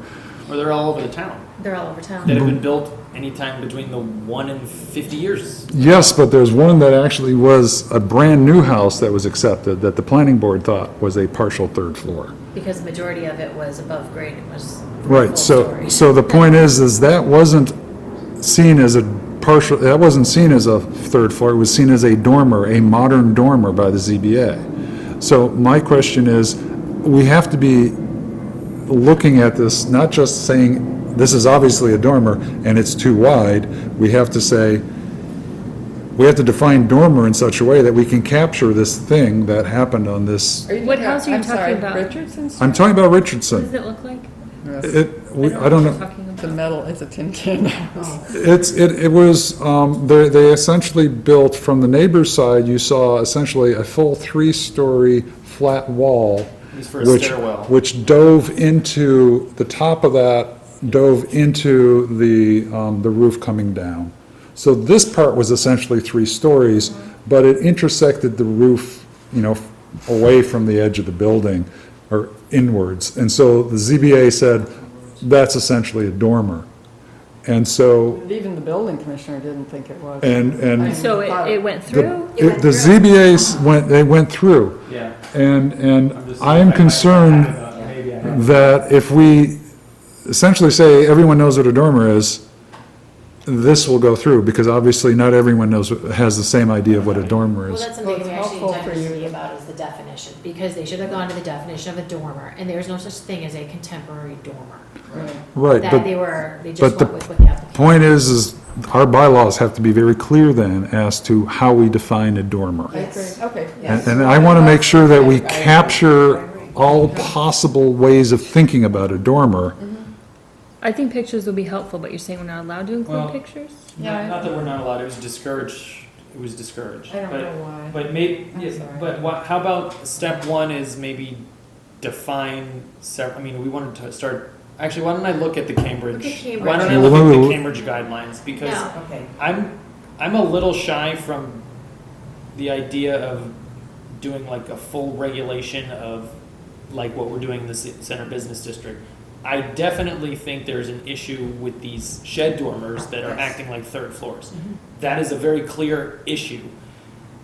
The idea of really managing all dormers through a special permit process, I'm a little, Well, not But that's all. how we're trying to get at yeah. that, is by the length, by how much of the length of the house is taken, the percentage. well, so for that specific problem, but we were also talking about a lot of other potential regulations related to dormers, not just the 50%. And I want to say, even if we go, let's say we go with 50%, what's going to prevent someone from, let's say I have the gable of the house fronts the street, and they decide to put, they're both sides with 50% right up against the front of the house. So from the streetscape, it looks like there's a full The third wings, floor, yeah. instead of, staggering the 50%, so that you have a different visual aspect. So are we going to put that in as well? Like break it up, not to be in one mass, you I mean? think you just have to say, if, yeah, you have, at the point, if it's at one mass. Or Well, breaking that, it yeah, up? so that's what, there's some of that language in the CBD, No. but. Somerville had dormers in their zoning, and they pulled it out because they got so bogged down and it caused so much. This is what I'm thinking, is that we're getting a whole bunch of special permits for Yeah. dormers. I mean, Yeah. like, Oh, but that's, hang on, actually, with the spec houses at least, they'll do something else, honestly. Agreed. One thing I think we've had huge success, and it's what we're not seeing, but some of our regulations really have made a big difference. They have, oh, it just no, totally, and Somerville had yet, done you're it. saying, we're seeing that by not seeing But, bad design. I but, get it. but yeah. that only accommodates the new construction, not the renovations. No, she said it can be dormer addition, can be the. Right, but I'm just saying, Maureen's saying that the spec houses, yes, I agree, but that's all the new construction. It's not most of the work, The which is, Richardson one's new construction. that happens to be new construction. Yes, that happens to be new construction. I'd say new has got more problems for whatever reason. So can we just say new construction and dormer additions? Yeah, Yeah, but I think looking at the Cambridge one is something we need to see Maybe what, some how they photos, if you language. think there are some Those are that look design guidelines nice. The ZBA has, I still Cambridge. think good design guidelines may be the way to go. It's design guidelines for the dormers, But, and and then then the you zoning do board has it. several pages. Well, Right. I think it's a little better because it doesn't necessarily force. Should our design review committee be, I think they by should the way, be. have you sent invitations? Have you, it should be more than invitations, like we really hope, or more than hope. We really want representatives to come. This is Yeah, to them and design historic, review them and and historic historical. and as Yeah. well as ZBA. Have you gotten that date to This everybody? is a joint meeting with ZBA, so they better be coming. Have you told, every member has, isn't there even a new member been appointed just a week or so ago? ZBA. I believe so. So no, I've gone through. I don't email the ZBA. I go through Janine, Mhm. and that way I know that it's getting to everybody. Right. It, Oh, you could ask more Janine. so Has she more. sent that? Yeah, more Did than she? the majority are coming. Oh, so good, so good. there's no doubt about Good, that. good, good. I believe there are at least 3 from the DRC. Oh, good, okay. And I think it's the same But about the- maybe just 3 from I historical. I think the point is, all of those committees have been advised of the time. So they all know, they all Anyway, know. Dormers is on the Picking up agenda? on that. No, no. There- This is the joint We've never gone meeting. this route in this town. Of course, it could follow very logically, just as CBD has this review committee. yeah. We could be just asking the design review committee. up with guidelines? Well, we can throw out our needs. all work together. Yeah, we can Yeah. work together. That's the point. Maybe that's the point, part of the point of the meeting too, is that we've got options and communities do, where some of this lands, but we want it to land somewhere because we do the law and then it needs some fleshing out in guidelines. Yeah. Yeah, I don't know. It'd be nice, obviously, because we're there with the DRC, but I don't know if it's the right venue. Well, Well, at least to start out, because We- they were taken by surprise, for example, by those islands, just to at least explain that this is an option, and with council there to say, yes, it is an option. So yeah, I'm supposed to be talking with Mina next week in conjunction with Diab in order to come up with an agenda Right. that will be a successful. I think bringing up design guidelines, that is something that obviously, I think. I would imagine ZBA would want them. I think Yeah. right now they're Because it gives them They- more definition. they are They have just they're new, procedures. Their so guidelines they are- want guidance. They have essentially Yeah. asked for guidance. So- The other part is I would like them to just be reminded that they need to look at the dictionary if they do not know what a Yeah, word means. yeah. I think, I mean, yeah, I think we can, I don't know Come if to that, Winchester. we can take care of that, but if you could talk to me about that, it'd be really helpful. well, that's one of the things we discussed putting in the bylaws, is that if a structure is, or a thing is not defined in the bylaws table of definitions, that here is a reference. That And- is And, standard and we talked about this, and I think you actually came up with the name of the Standard Architects Dictionary. Oh, no, that, I understand that part of it, but that means they have to read it, like, But the point is that It it's drives- in the bylaws it's in saying, the bylaws, but are they sitting there with the bylaws in front of them at the ZBA? Because when I was They there, should, yeah, Well- they they should. didn't always have copies in front of them, right, but the other thing is that referring to it in one of the things that we have discussed in this meeting with them is the first one such, I'm going to get German on a second and put all my verbs at the end. But this will be, we're going to have these meetings with them after changes in the zoning to tell them what's important in the changes. And certainly if we've introduced something which says, and by the way, definitions which aren't covered here are covered here, we will tell them that. And, we can plunk down some money and buy a dictionary and give it to them. So that's something, if that's one of I the, hope they have access to the internet and can actually No, they don't project. have the internet available to them during the It- hearing. No, Look- now they do. well, look, They have it's, the screen. They're almost always in the Waterfield room, and they have a screen and a computer. I think that, that's one of the things we do not have on here, and this we discussed in the past, is adding, an addition to our table of definitions, which says, here's another source for definitions. Here's another source. Do we want to put that in as? That actually just is a question for Mina or town council is because there is actually, in the court of law, that it's not Yeah, no, it's defined, they true. have to go to X, and I can't remember what X is. It's the dictionary. It's just the Webster Dictionary.com. Well, Any dictionary. we can, We could I think specify. it's the we could specify, if we prefer to have an architectural dictionary, we can specify resources. I think it is. So could you It's something that I think put it's just town down, council. give us ask town guidance on council what we about ask. whether there's a default dictionary? Exactly. Wait, so So, Are we leaning away from changing this? change, zoning? no, No, I think we are We're leaving, gonna talk about it at the next meeting. I think I'm gonna look at, I'm gonna look at the Cambridge Oh. guidelines. Okay. And then I'm already a little more positive about guidelines rather than something in the zoning. The idea of a special permit for dormers, for all dormers really, not just ones that are more than 50%, I think it gets. Then you need to know what triggers. No, but I mean, think about Why it. would someone know to look at the guidelines? Yeah, that's what I'm saying. The building department will have to know, they will have to look and do an analysis on each dormer for every single dormer that comes in there to say whether or not it requires a special permit or not. I don't think that they're gonna like that, and I don't blame them. But how does that work though, if the guidelines are sitting with the ZBA? It's just any time that goes before the ZBA, the dormers. So this is, yeah, Yeah. so, Wouldn't look at it if you're building a house. yeah, I mean, but a renovation which is done by right will never go before the Yeah, ZBA. Unless it meets one of our site plan or. Right, It but so could- the most of it them. could just be a very simple provision about 50%, or, you know, it could be something that simple, and then all the design Trigger site guidelines. plan review. Right. And, Yeah, and trigger then site plan, it could be a something. requirement on the plans that come in, that if there's a dormer, they have to specify what percentage of the roof line.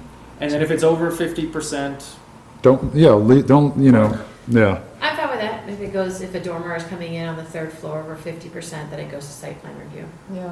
And then the guidelines for the so it dormers. can't be denied, it can just be shaped. I think that's Yeah. much, it's a much more palatable thing for kind of everybody. so I think for this to work, Got it. we do need to come up with these guidelines, so I that, think Cambridge is a Who good owns starting them? part. right. But who Alright, owns the let's- guidelines? We own the guidelines. Right, let's Okay.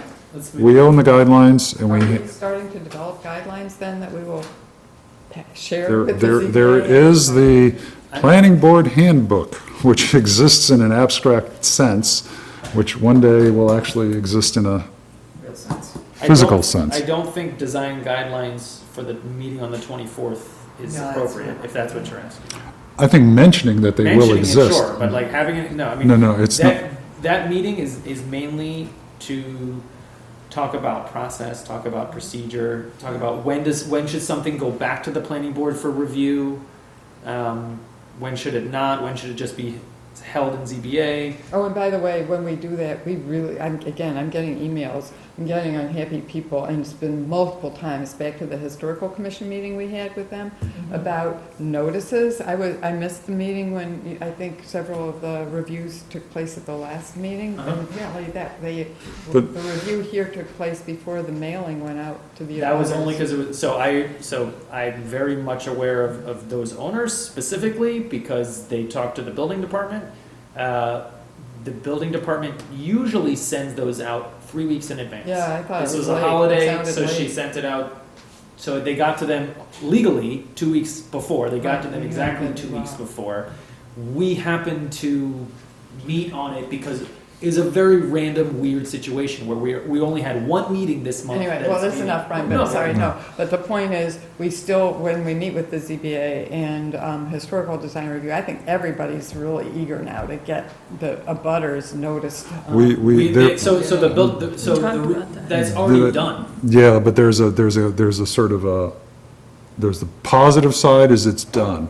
The negative side was that town council said that putting in a specific contact person on the ZBA notice letter was ill-advised. So what's on there right now, so it's already been changed, and it's been approved by council and everything. So every single legal notice that comes out of the building department that goes in the paper and that goes to all the abutters, at the bottom, there's a new paragraph as of 3 weeks ago. Oh, this is news, I'm sorry. This is all news, of course. So Yeah. We haven't had a what meeting in what a while. It says is that 10 of 10, the I'm planning getting board, design review, historical commission, and potentially other boards and committees may be reviewing your proposal. Please see this link to determine when, blah, blah, blah. So that is there. It is not the best because there isn't a specific person, but at least we can say, look, you know, I'm we fine. told you where to go. Yeah. Like, if you didn't go there, sorry, but this Yeah. happened to be a really bad case because it was a holiday. Okay, that's What does it go to, a calendar or? It goes to the Pages. town calendar. The town It's calendar. That very, probably needs a little work. it's It's probably not the best, but it's, it is something that we it's- can at least hang our hat on for the moment. I think changing that is going to be difficult. just because in terms of. I don't think so, because I think they basically, they did it very quickly. or- No, I mean, making it more specific will be difficult because there's no venue, we've had this discussion. How do you get them the information they need to show up at the meeting?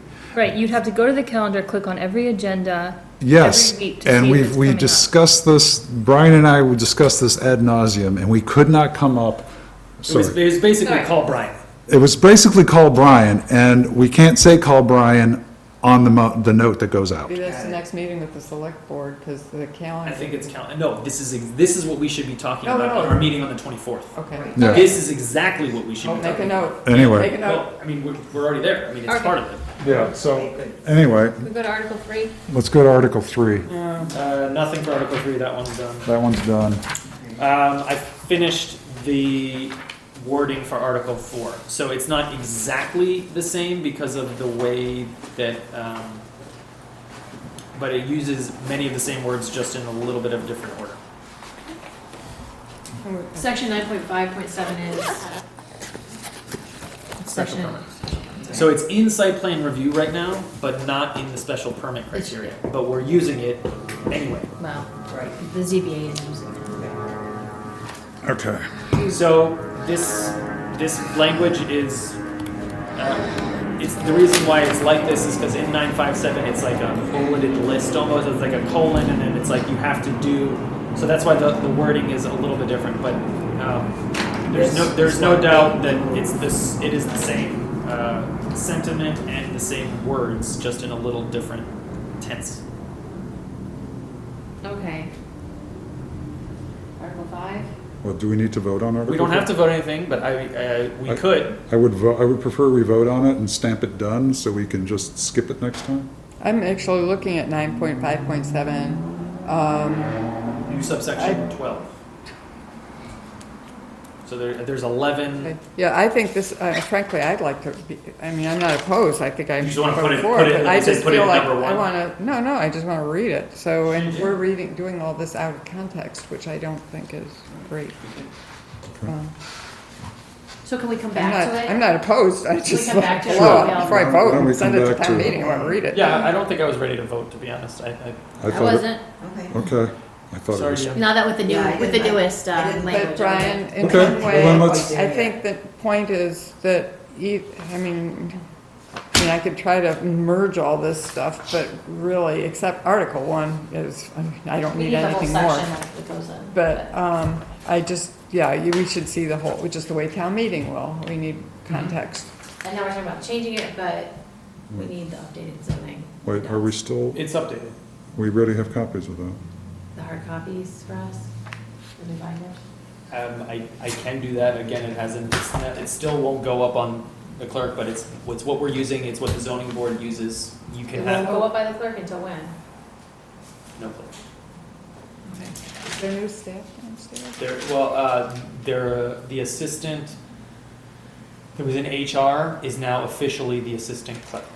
So we've got 2 people total. No, and then there's the woman who Oh, it's retired okay. has been coming back, and she's been working, and there's also other workers in there. So sometimes there's 3 or 4 people in there, but there's really only 2 full-time people. Okay. So I'm now confused. Are we still talking about Article 4? Yes, Okay. no, we're done, we're moving on, we're gonna come Okay. back and go with that once we all. I Okay, just, so let's I would move on like, to Artic- yeah, but just to wrap up and make sure I'm clear, for Article 4, I think we all should waste one piece of paper and have the whole thing, just so we, or at least, you want the whole thing, 957. Yeah, no, I could, the next time I send this around, I And can I'll have read it like at a home. full, And- like the way that we submit it to town meeting. Right. Sounds That great. won't take me long at all. Yeah, Okay. thank you. Article 5? Where's this go? Okay, so it was 9 by something else though, wasn't it, the original one? No, Or no, was it so, always- so, no, there's one provision that talks about a minimum length and width, Mhm. and then this is the other provision that talks about a square footage. Okay. Everyone agreed that, and by I mean everyone, I mean I went down to engineering and I said, because that's what, so the conversation that we had was like, well, what does Beth think about all of this? So Beth said that the minimum length and width is totally fine, that it makes sense, I believe, whatever it was, what is it, 11 by, whatever, what's 171? Divided by 9. I think it's 9 by 11.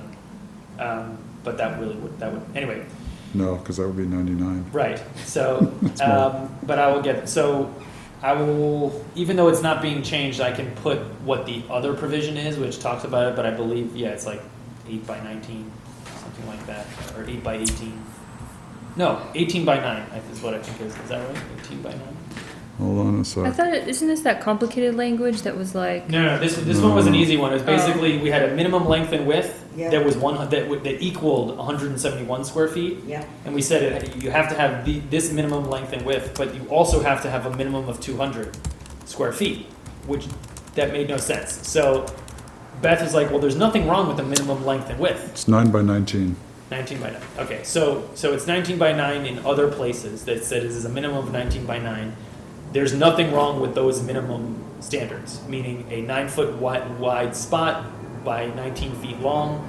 Anywhere you put that for a normal vehicle will be fine. All this is doing is saying that therefore the minimum has to be that 19 by 9 square footage.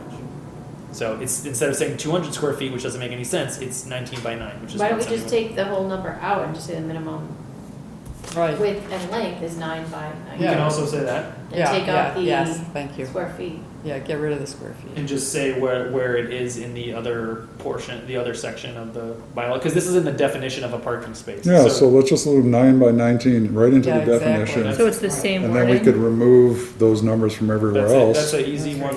And also, are you there, Brian? I'm here. Could we please not say, I know you picked it up, but appurtenant there too? That stuff is junk. Oh, my I Lord. can take out anything you'd like. I don't even Take know it what out. appurtenant Passageways means. and driveways, but that's There such too is like bad lovely, lawyering. obscure language. I'll circle it. Get rid of it. I know Art likes to get rid of stuff like that too. He's a real Okay. English guy. So we're just gonna clean up the parking space All it is definition. taking and putting a 9 by 9, 19 by Minimum. 9 of a Minimum minimum length, of minimum not width. less than a length of 19 and a width of 9 feet. Now, can you just, this is historic, but isn't this weird, something related to CVS's proposal? Exactly. Well, there What were happened? there were two things Because we related. should. Well, the thing related to this was that they did spaces that were 9 by 19.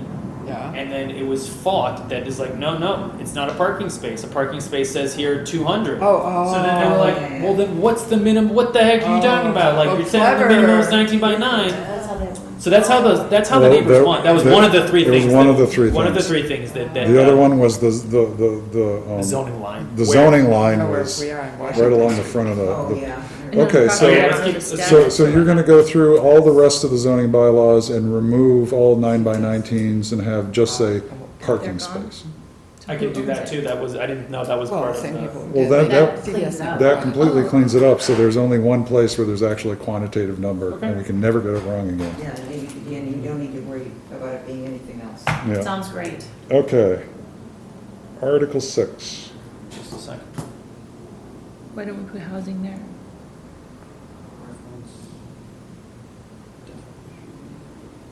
Oh, well, that's what we were talking, maybe you didn't get that. That's one reason Okay, why sorry. we need a vehicle. Okay, Article 6, so this had to do Yeah, exactly. specifically with the East Core. The East Core going from 2.5 of a FAR up to 3.0, still in the special permit realm, so it's not like We can deny it. we can deny it for, for any reasonable reason.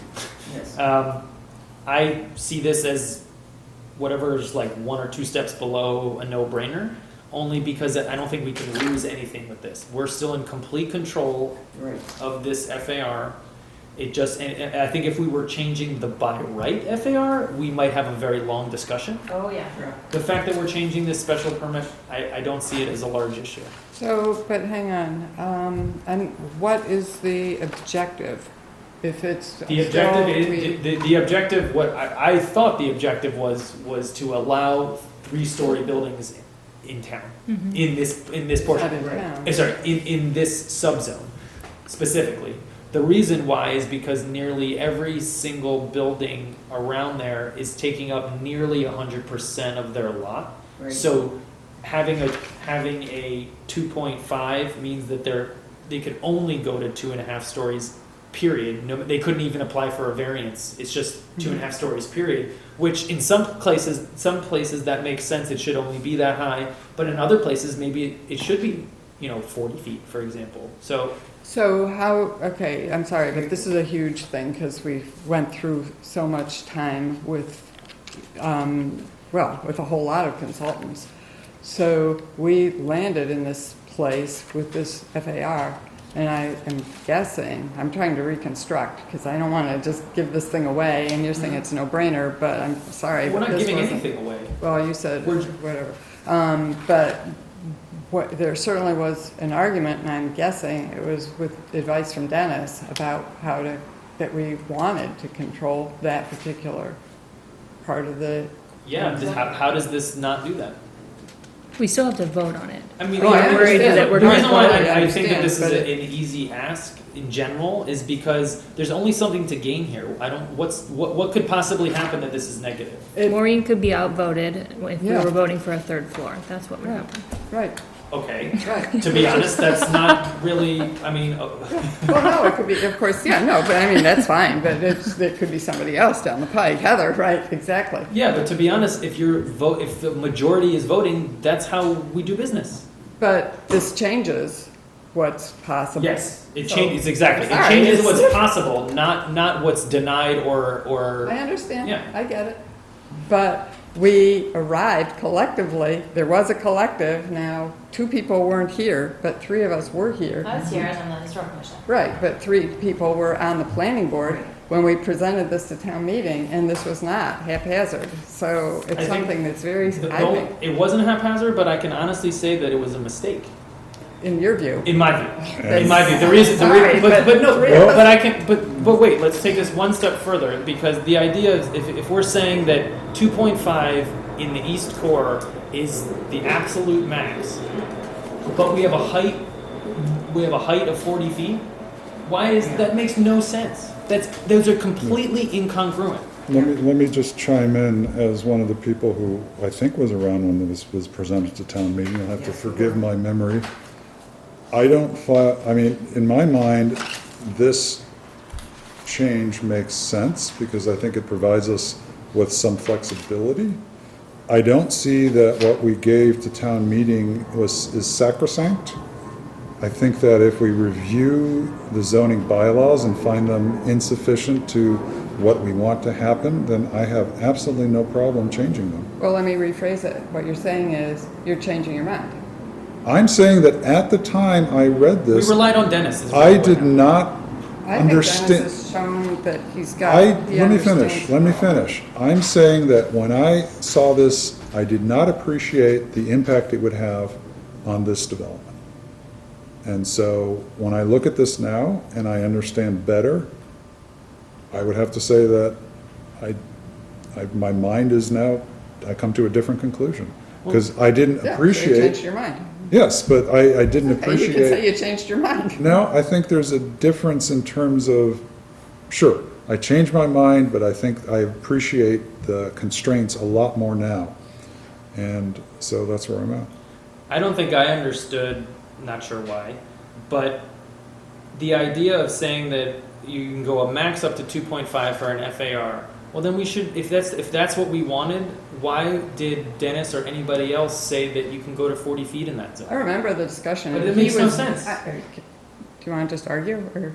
I remember his saying, in fact, he's repeated it since this has been enacted, that we went higher than he recommended. So he was not, I don't think. He's just I'm saying, why sorry, don't he's they not- match?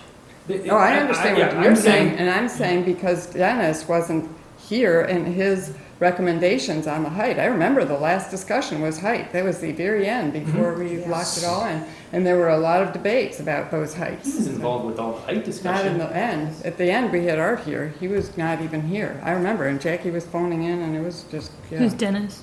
Oh, he's an He's our urban design designer consultant. who's also The a. historical mission focused on the height, they never focused on the FAR. And Well, I'm just saying that it's weird. It doesn't make sense to say that you can go up to 2.5. Okay, I hear you, but I'm not saying So the you height. can have I actually. one floor that's I 40 feet remember, high. yeah, no, I understand. 40 feet is also, now that we're seeing what 40 feet is in some of these parts of this town, it's problematic. Not, clearly the no, North I- Core can take it, but Sure, 40 I- is kind of tall. 40 feet is tall. All I'm saying is it's incongruent to say, I oh, hear you can you. go up to 40 I feet. hear you, I heard you. I So, get it. so, Maybe you're doing. so, But I'm to- not sure that that's the direction that's the issue. Maybe, so Maureen would prefer a shorter height. actually, yes, in that core. I do believe the North Core can take the height, not Our museum. whole town is 40. But that was the argument. But then Dennis, can we bring Dennis back before we make a huge change like this? At least give ourselves the opportunity to hear what, you've got it. We had an urban designer who was good, recognized, very well recognized, and he's been successful. Let's at least, before we start tinkering with this thing and taking the genie out of the bottle. I don't think, well, okay, I disagree with the genie. I think the genie's still in the bottle. Yeah, but I don't want to, There's a genie. We had We've the already- drawings from Charles that showed what 40 feet could go up to, and this, like, you did the levels. Nobody you had a knew lot it of was problem with 3 stories. 35 or The 40 issue is feet. that no one recognized that these two buildings that directly has the most impact on covered the site 100%. But most of the buildings in downtown cover 100%. see, Dennis understood totally. And we had the PUDs, which is where we were directing our development. So it was logical. I'm sorry, but it was. And at the end, there were certain things, as you're saying, that I remember that meeting, the height, and that some of We those were were not. downstairs. I We was were downstairs. outvoted It on was some of crazy. those. So to move this issue forward, I guess we have to decide whether we want to bring Dennis back to explain I these would. numbers. And so I think that the board should come to a decision on that. 1 hour, he'll come back, half an hour, but yeah. It's an Or I could easy, just call him. Well, we could, well, we're. I could, what if I just called him and said, That would be a No, better. and I'd asked like, him what he no, thought I about don't this. want, I would like all of us to hear and have a conversation and about so- it. It's a big thing to change an FAR. Are we all in agreement that the historical commission said they were okay with this? No, actually, no. John John went is through. very clear that this was not what they agreed to. What he No. said is, You're talking about that building. I'm sorry, what did the chair of the historical commission tell us? The chair said that they agreed to this number. no, and John was very clear that it was not. This was only. Who is the chair of the historical commission? Probably Heather. It was me. Okay, so, So there she we have, I even went and read my speech at town meeting. But I don't, if the historical commission came to this decision On heights or FAR? On I don't heights. think they touched Oh, that. no. on I did. heights, Yeah. if the historical commission came to this No, no, on no. heights, I'm sorry, we are hearing from the former chair of the board.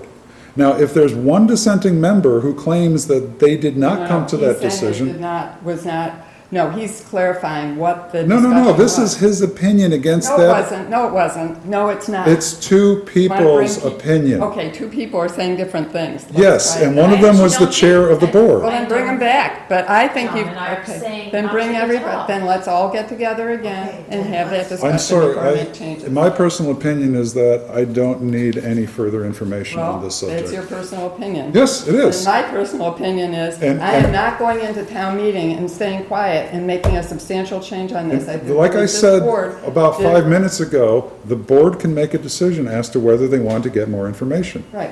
And so if the board wants to do that, then the board can do that. I'm letting you know that I will be voting against any such motion. You will be voting for, Right. but I cannot And make a I will point motion. out, Diab, that generally with going into town meeting, a planning board gets behind and reaches consensus before they go in for a zoning change. Betsy, what are your thoughts on that? I'm not, well, that's a different discussion. Do you think you need Dennis in? Well, I'll tell you what, if we were going to get more information, I think that if we were going to do this, I would just say, fine, if you wanted to set up a time for a phone call and have everybody there and hear the same information, then that would be fine. But I don't think we need to spend another full hour's worth of discussion on it. We've done a lot. We've already done a lot. I think we need his opinion. I totally agree that his opinion is, I really value his opinion. Why are we going back and asking an opinion on something that's already been approved? That's my view. But No, I it's- mean, what do you want? I don't understand. Ask him if 3.0 is okay. If that's what, essentially, some people are saying that it's an upper exceedance point, like what's the difference what the upper portion is? You either are gonna allow it or not. And Maureen is saying, look, it doesn't matter whether you like it or not, this is going to change Right. developments Yes. / buildings Right. in town. It will. So. But we still have to vote on them.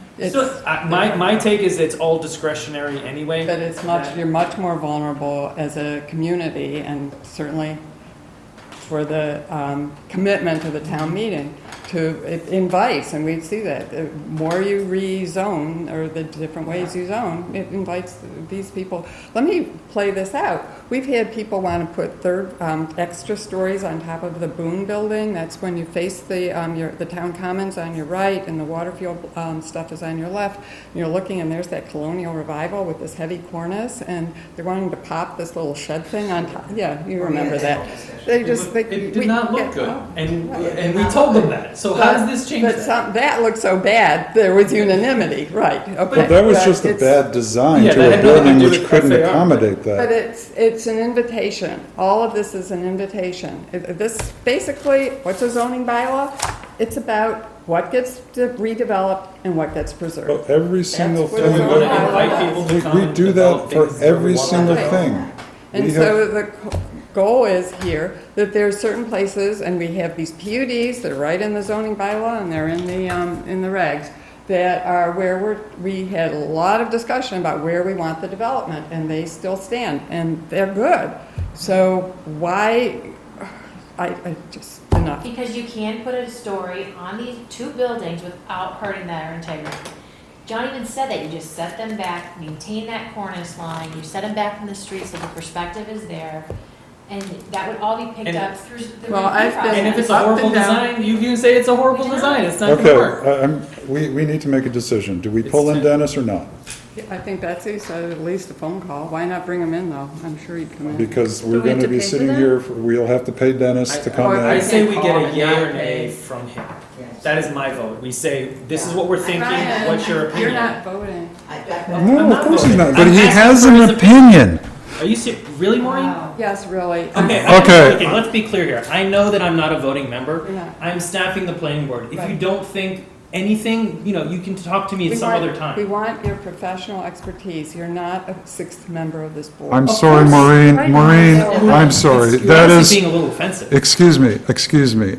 I think that's an inappropriate thing to say to the town planner who is giving you his professional opinion. I'm sorry, I don't think that was warranted. I think what we should do is the board should make a decision as to whether Dennis will be asked, and I said this about 10 times now, I cannot make this motion. I am the chair. So I have asked 5 times whether the board wants to call Dennis in. If there's a motion on the floor, someone please put it there. I'm also, actually, I haven't had a report recently on our budget. Let's focus. Can we please get this done? No, well, because I'm also Impacts that interested, budget. I'm also interested in saving our pennies where we can. So, It's gonna cost us to call them. it's gonna cost. I mean, it's oh, gonna be cost- it's gonna be what, $150? You know the hourly, right? I mean, It's nothing. it's not a budget question. Right, it's not a budget question.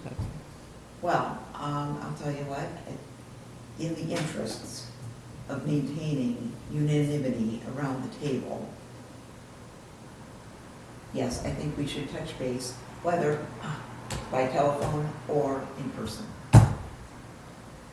It certainly seems reasonable. Agreed. Is there a second? I'll second it, but I would like him at the table, I would Okay. too. Okay. That's fine. and I'll bring my speech to town meeting. All right, I'll reach out Okay. to him.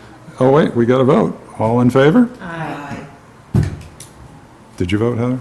You were abstaining. I don't see the need, I just. Okay, so we have 3 in favor, all opposed? 2 opposed? And so the question that's going to be asked of Dennis is to weigh in on whether, Article 6. how we reconcile the height and the FAR. Well, and I think This his won't reaction reconcile, this won't is- reconcile all of it. No, but the also point what is- I think it's more, it's Stop, you let broadly him what- finish, just let him finish. Because there are 2 approaches to this. One, we can reduce the height, which is your preferred option. The other is we Didn't can, say that.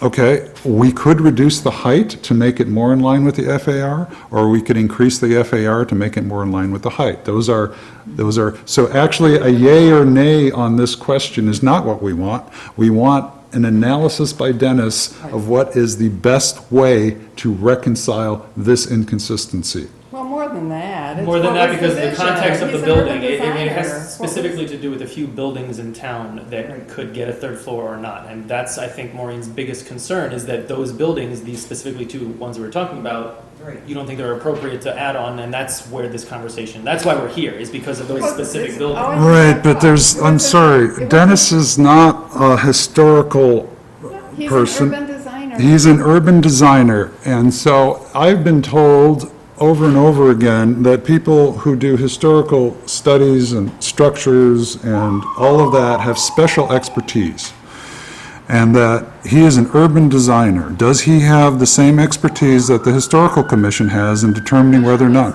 John Clemson's the only one with expertise. I'm sorry, the entire Historical They do Commission not. Absolutely not. That is has absolutely not. the Historical Commission has They have the charge. No charge. expertise except for John Clemson.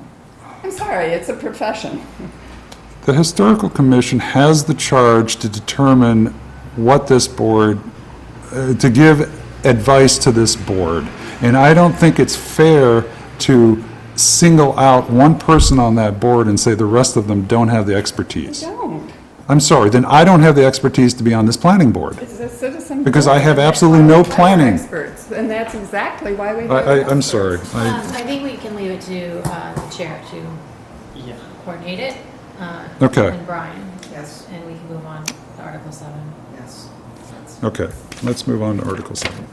So this map doesn't mean a lot because you can't read anything, but the idea still is to get in touch. So I have all of the, it's really a question of what am I going to be doing to reaching out to these individual property owners. So I have their addresses, I have the labels already made. It's a question of what are we sending to them? Are we sending, this is when we're going to be, have our zoning hearing so you can be there? Or is it? Maybe we just tell them the gist of what we're going to do and let them know that we will be having a public hearing. I could do it, yeah. I mean, that's That an would be- easy letter to write. Yeah, yeah. Okay, so. Can you tell me of, I can't tell from the map because it is, but of these parcels, how many of them are currently used as residential versus commercial?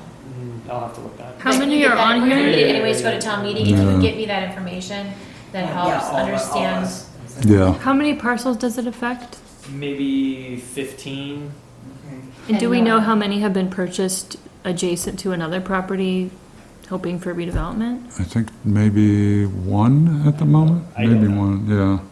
I know there certainly have been, Well, because that was the problem with the one by Bagel Land and the other one. the one on Vine Street. Yeah. Yeah, I know that there has been a purchase of a property on Canal Street with the intent of perhaps purchasing the house which now houses the sushi place. So I know that there have been machinations about that lot for years as to how to combine those Yeah, properties. I was just curious, how much of a pattern is it? Like, is it half of them were purchased Yeah. with that intent? Well, certainly the one across from the dairy barn was developed as a residential house using the commercial zoning. So it's way out of, it doesn't fit in with the residential zoning requirements. So that was done. But it still uses residential. right? It's still residential. So it but- just exists. Yeah, but they were able to, essentially build 3 full stories. And the other point too is, that when we do go to town meeting, is that these parcels are the transitional parcels. And that's why I want that statistic of how many of them are currently residential, because it just pushes the commercial into these neighborhoods. if we Yeah, yeah. don't Yeah. maintain No, it. that's the point of the. So that's of the what chart. it's- That's the point of the. Yeah, chart. so yeah, just, It was- yeah. this Well, and it No, has but to I do with think the that- scale. You're preserving the scale of the, Yeah, having so the house. we can Yeah. figure Not to that out. mention houses. You So just- I'm not, so the 3-story one, they use the GB, they use the RG to get the 3-story. I'm not so concerned with that because it's a transitional, but we don't want the commercial Yeah, to you just don't want that to bleed into become those the Yeah, neighborhoods. yeah. I think there's only one on whatever JJ Loftus Plumbing, that's the only lot I can think of that actually does bleed back along that street, and I forget the name of that street. I think it's the last street up North Main on the left side before you get to, no, I don't remember which one it is. Okay. And I think a lot of them too, when they did get developed, they pulled them as one lot, so they're not two separate lots back when they were. So if they did develop it, they combine the two lots already, and they're secured as one lot on the. Yeah, So. that's how you can do it. If it's spanning two zones, but you already have ownership, you can bring that zoning over to Yeah, you. so those stats would be great, yeah. I don't Okay, know, I don't, Wait, so you're saying you can still get around this? Is that what you mean? That you can bring the adjacent parcel in anyway, even if we it change the depends if language? if there's a structure already on there that's spanning two zones. Oh, if the structure crosses. Yeah, the structure. Not if, yeah, if it, yeah, you wouldn't, then, yeah, you wouldn't be able, it's only, right. It's only if the building is over both zones, then you can use essentially Yeah, yeah. either side of the zoning. Article 8, I started looking around for anything similar to this. I couldn't find anything. Because it's never been tackled. Yeah. Yes, it has been. Well, we've tried Here? it a couple of times. Well, here in Winchester, No, It would have been through right about, zone, it would have been right about 2000. through the zone, through Oh, through the zoning. zoning. That's what I'm saying. I'm saying putting something in the zoning bylaw. You mean you looked at other towns? I looked at other towns. It would have been through the general bylaw, if we had looked, well, we may have looked at it, but it was. I think through it's the more of general a bylaw. policy kind of thing than a zoning bylaw. And I I don't think it's know- more, I think it's more a town bylaw. yeah, Yeah, but a general bylaw. Well, either way, it'd still be select board and streets. Right. right, so So maybe this is, I think this is a question for them to see whether they this would- is what we put on the next, that's what Jackie asked us to do. We just taught this right back at him. The other side of this too is there's a big cost implication. It's ridiculously Oh, huge. It's like very- not, It is not even a little bit expensive. I It is don't- really, really. I'm not in love with it, put it that way.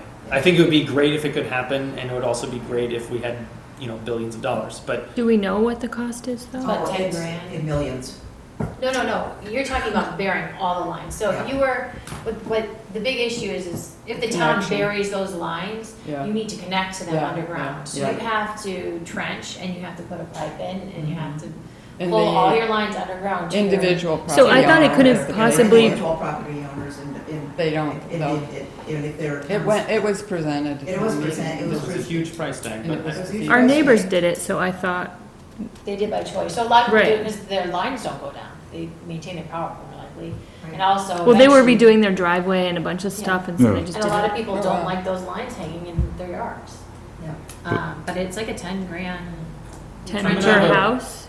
So if you, so. Because you have to trench, and you have to bury, and you have to Exactly, get and the point police. being, Not- if the town were going to do it, you can imagine the expense. And that's not to say It's not obviously the all the town. overhead that's already on the street. That's Yeah. just the cost Just the for connector. connecting That's to a that. homeowner Right. cost that this is gonna Right. cause everyone. So if we So- do it up Main Street, it's gonna cost each homeowner, when they do new construction, additional financial implication to Right. get those lines underground. I'm Is, gonna talk to the manager and But the developer would do it. Could this be part Isn't it of a some cost that the developer beautification grant we could get? Well, if it's new construction, yes. Yeah, doesn't it say, it I says mean- new construction. sure, yeah, but it's not gonna cover the cost of. They had, no usually new grant we're construction, you gonna have to get. run new lines Okay. anyways, but.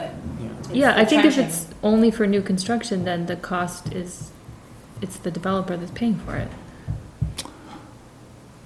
The other thing is too, they also have to puncture the foundation, which also leads to water leaks, so if we are in a floodplain, which some of them are, there's a high pressure point. But they have to bring their water in underground anyway. Every time you puncture that, you have a higher risk of. Right, but they're already puncturing at least twice, gas and Just more- water. just This more is holes. one more. So it's a bag of worms. But I'm not saying it's not a good thing to do. No, I think we no. need to get more I think, information. yeah, I need to. Sure, but, I mean, I think it would definitely make things look prettier in the long run, No, but, you know, It's a question, should we be, if we're gonna be getting money for something like this, should this be going to some other type of project, or should it be Right. going to something but, else? I don't know. where lies the greatest good? I Okay. will talk to select board and Richard and Beth. Yeah. Um, Okay. Article 9, I wouldn't even look at it until we finalize everything with Highland Ave, and then that will honestly get written by Art, and we will put it as Article 9. That's it. Still special delivery. Or Article 8. Can I make a We're gonna motion Move to Article 8. Oh, right. Well, there you go. Okay, we have a motion to adjourn. Do we have a second? Second. Yes. All in favor? Aye. Oh, it's supposed to rain. Is it raining? Yeah, right. That was well, the sprinkling, right? Midnight. Oh, shoot. I better-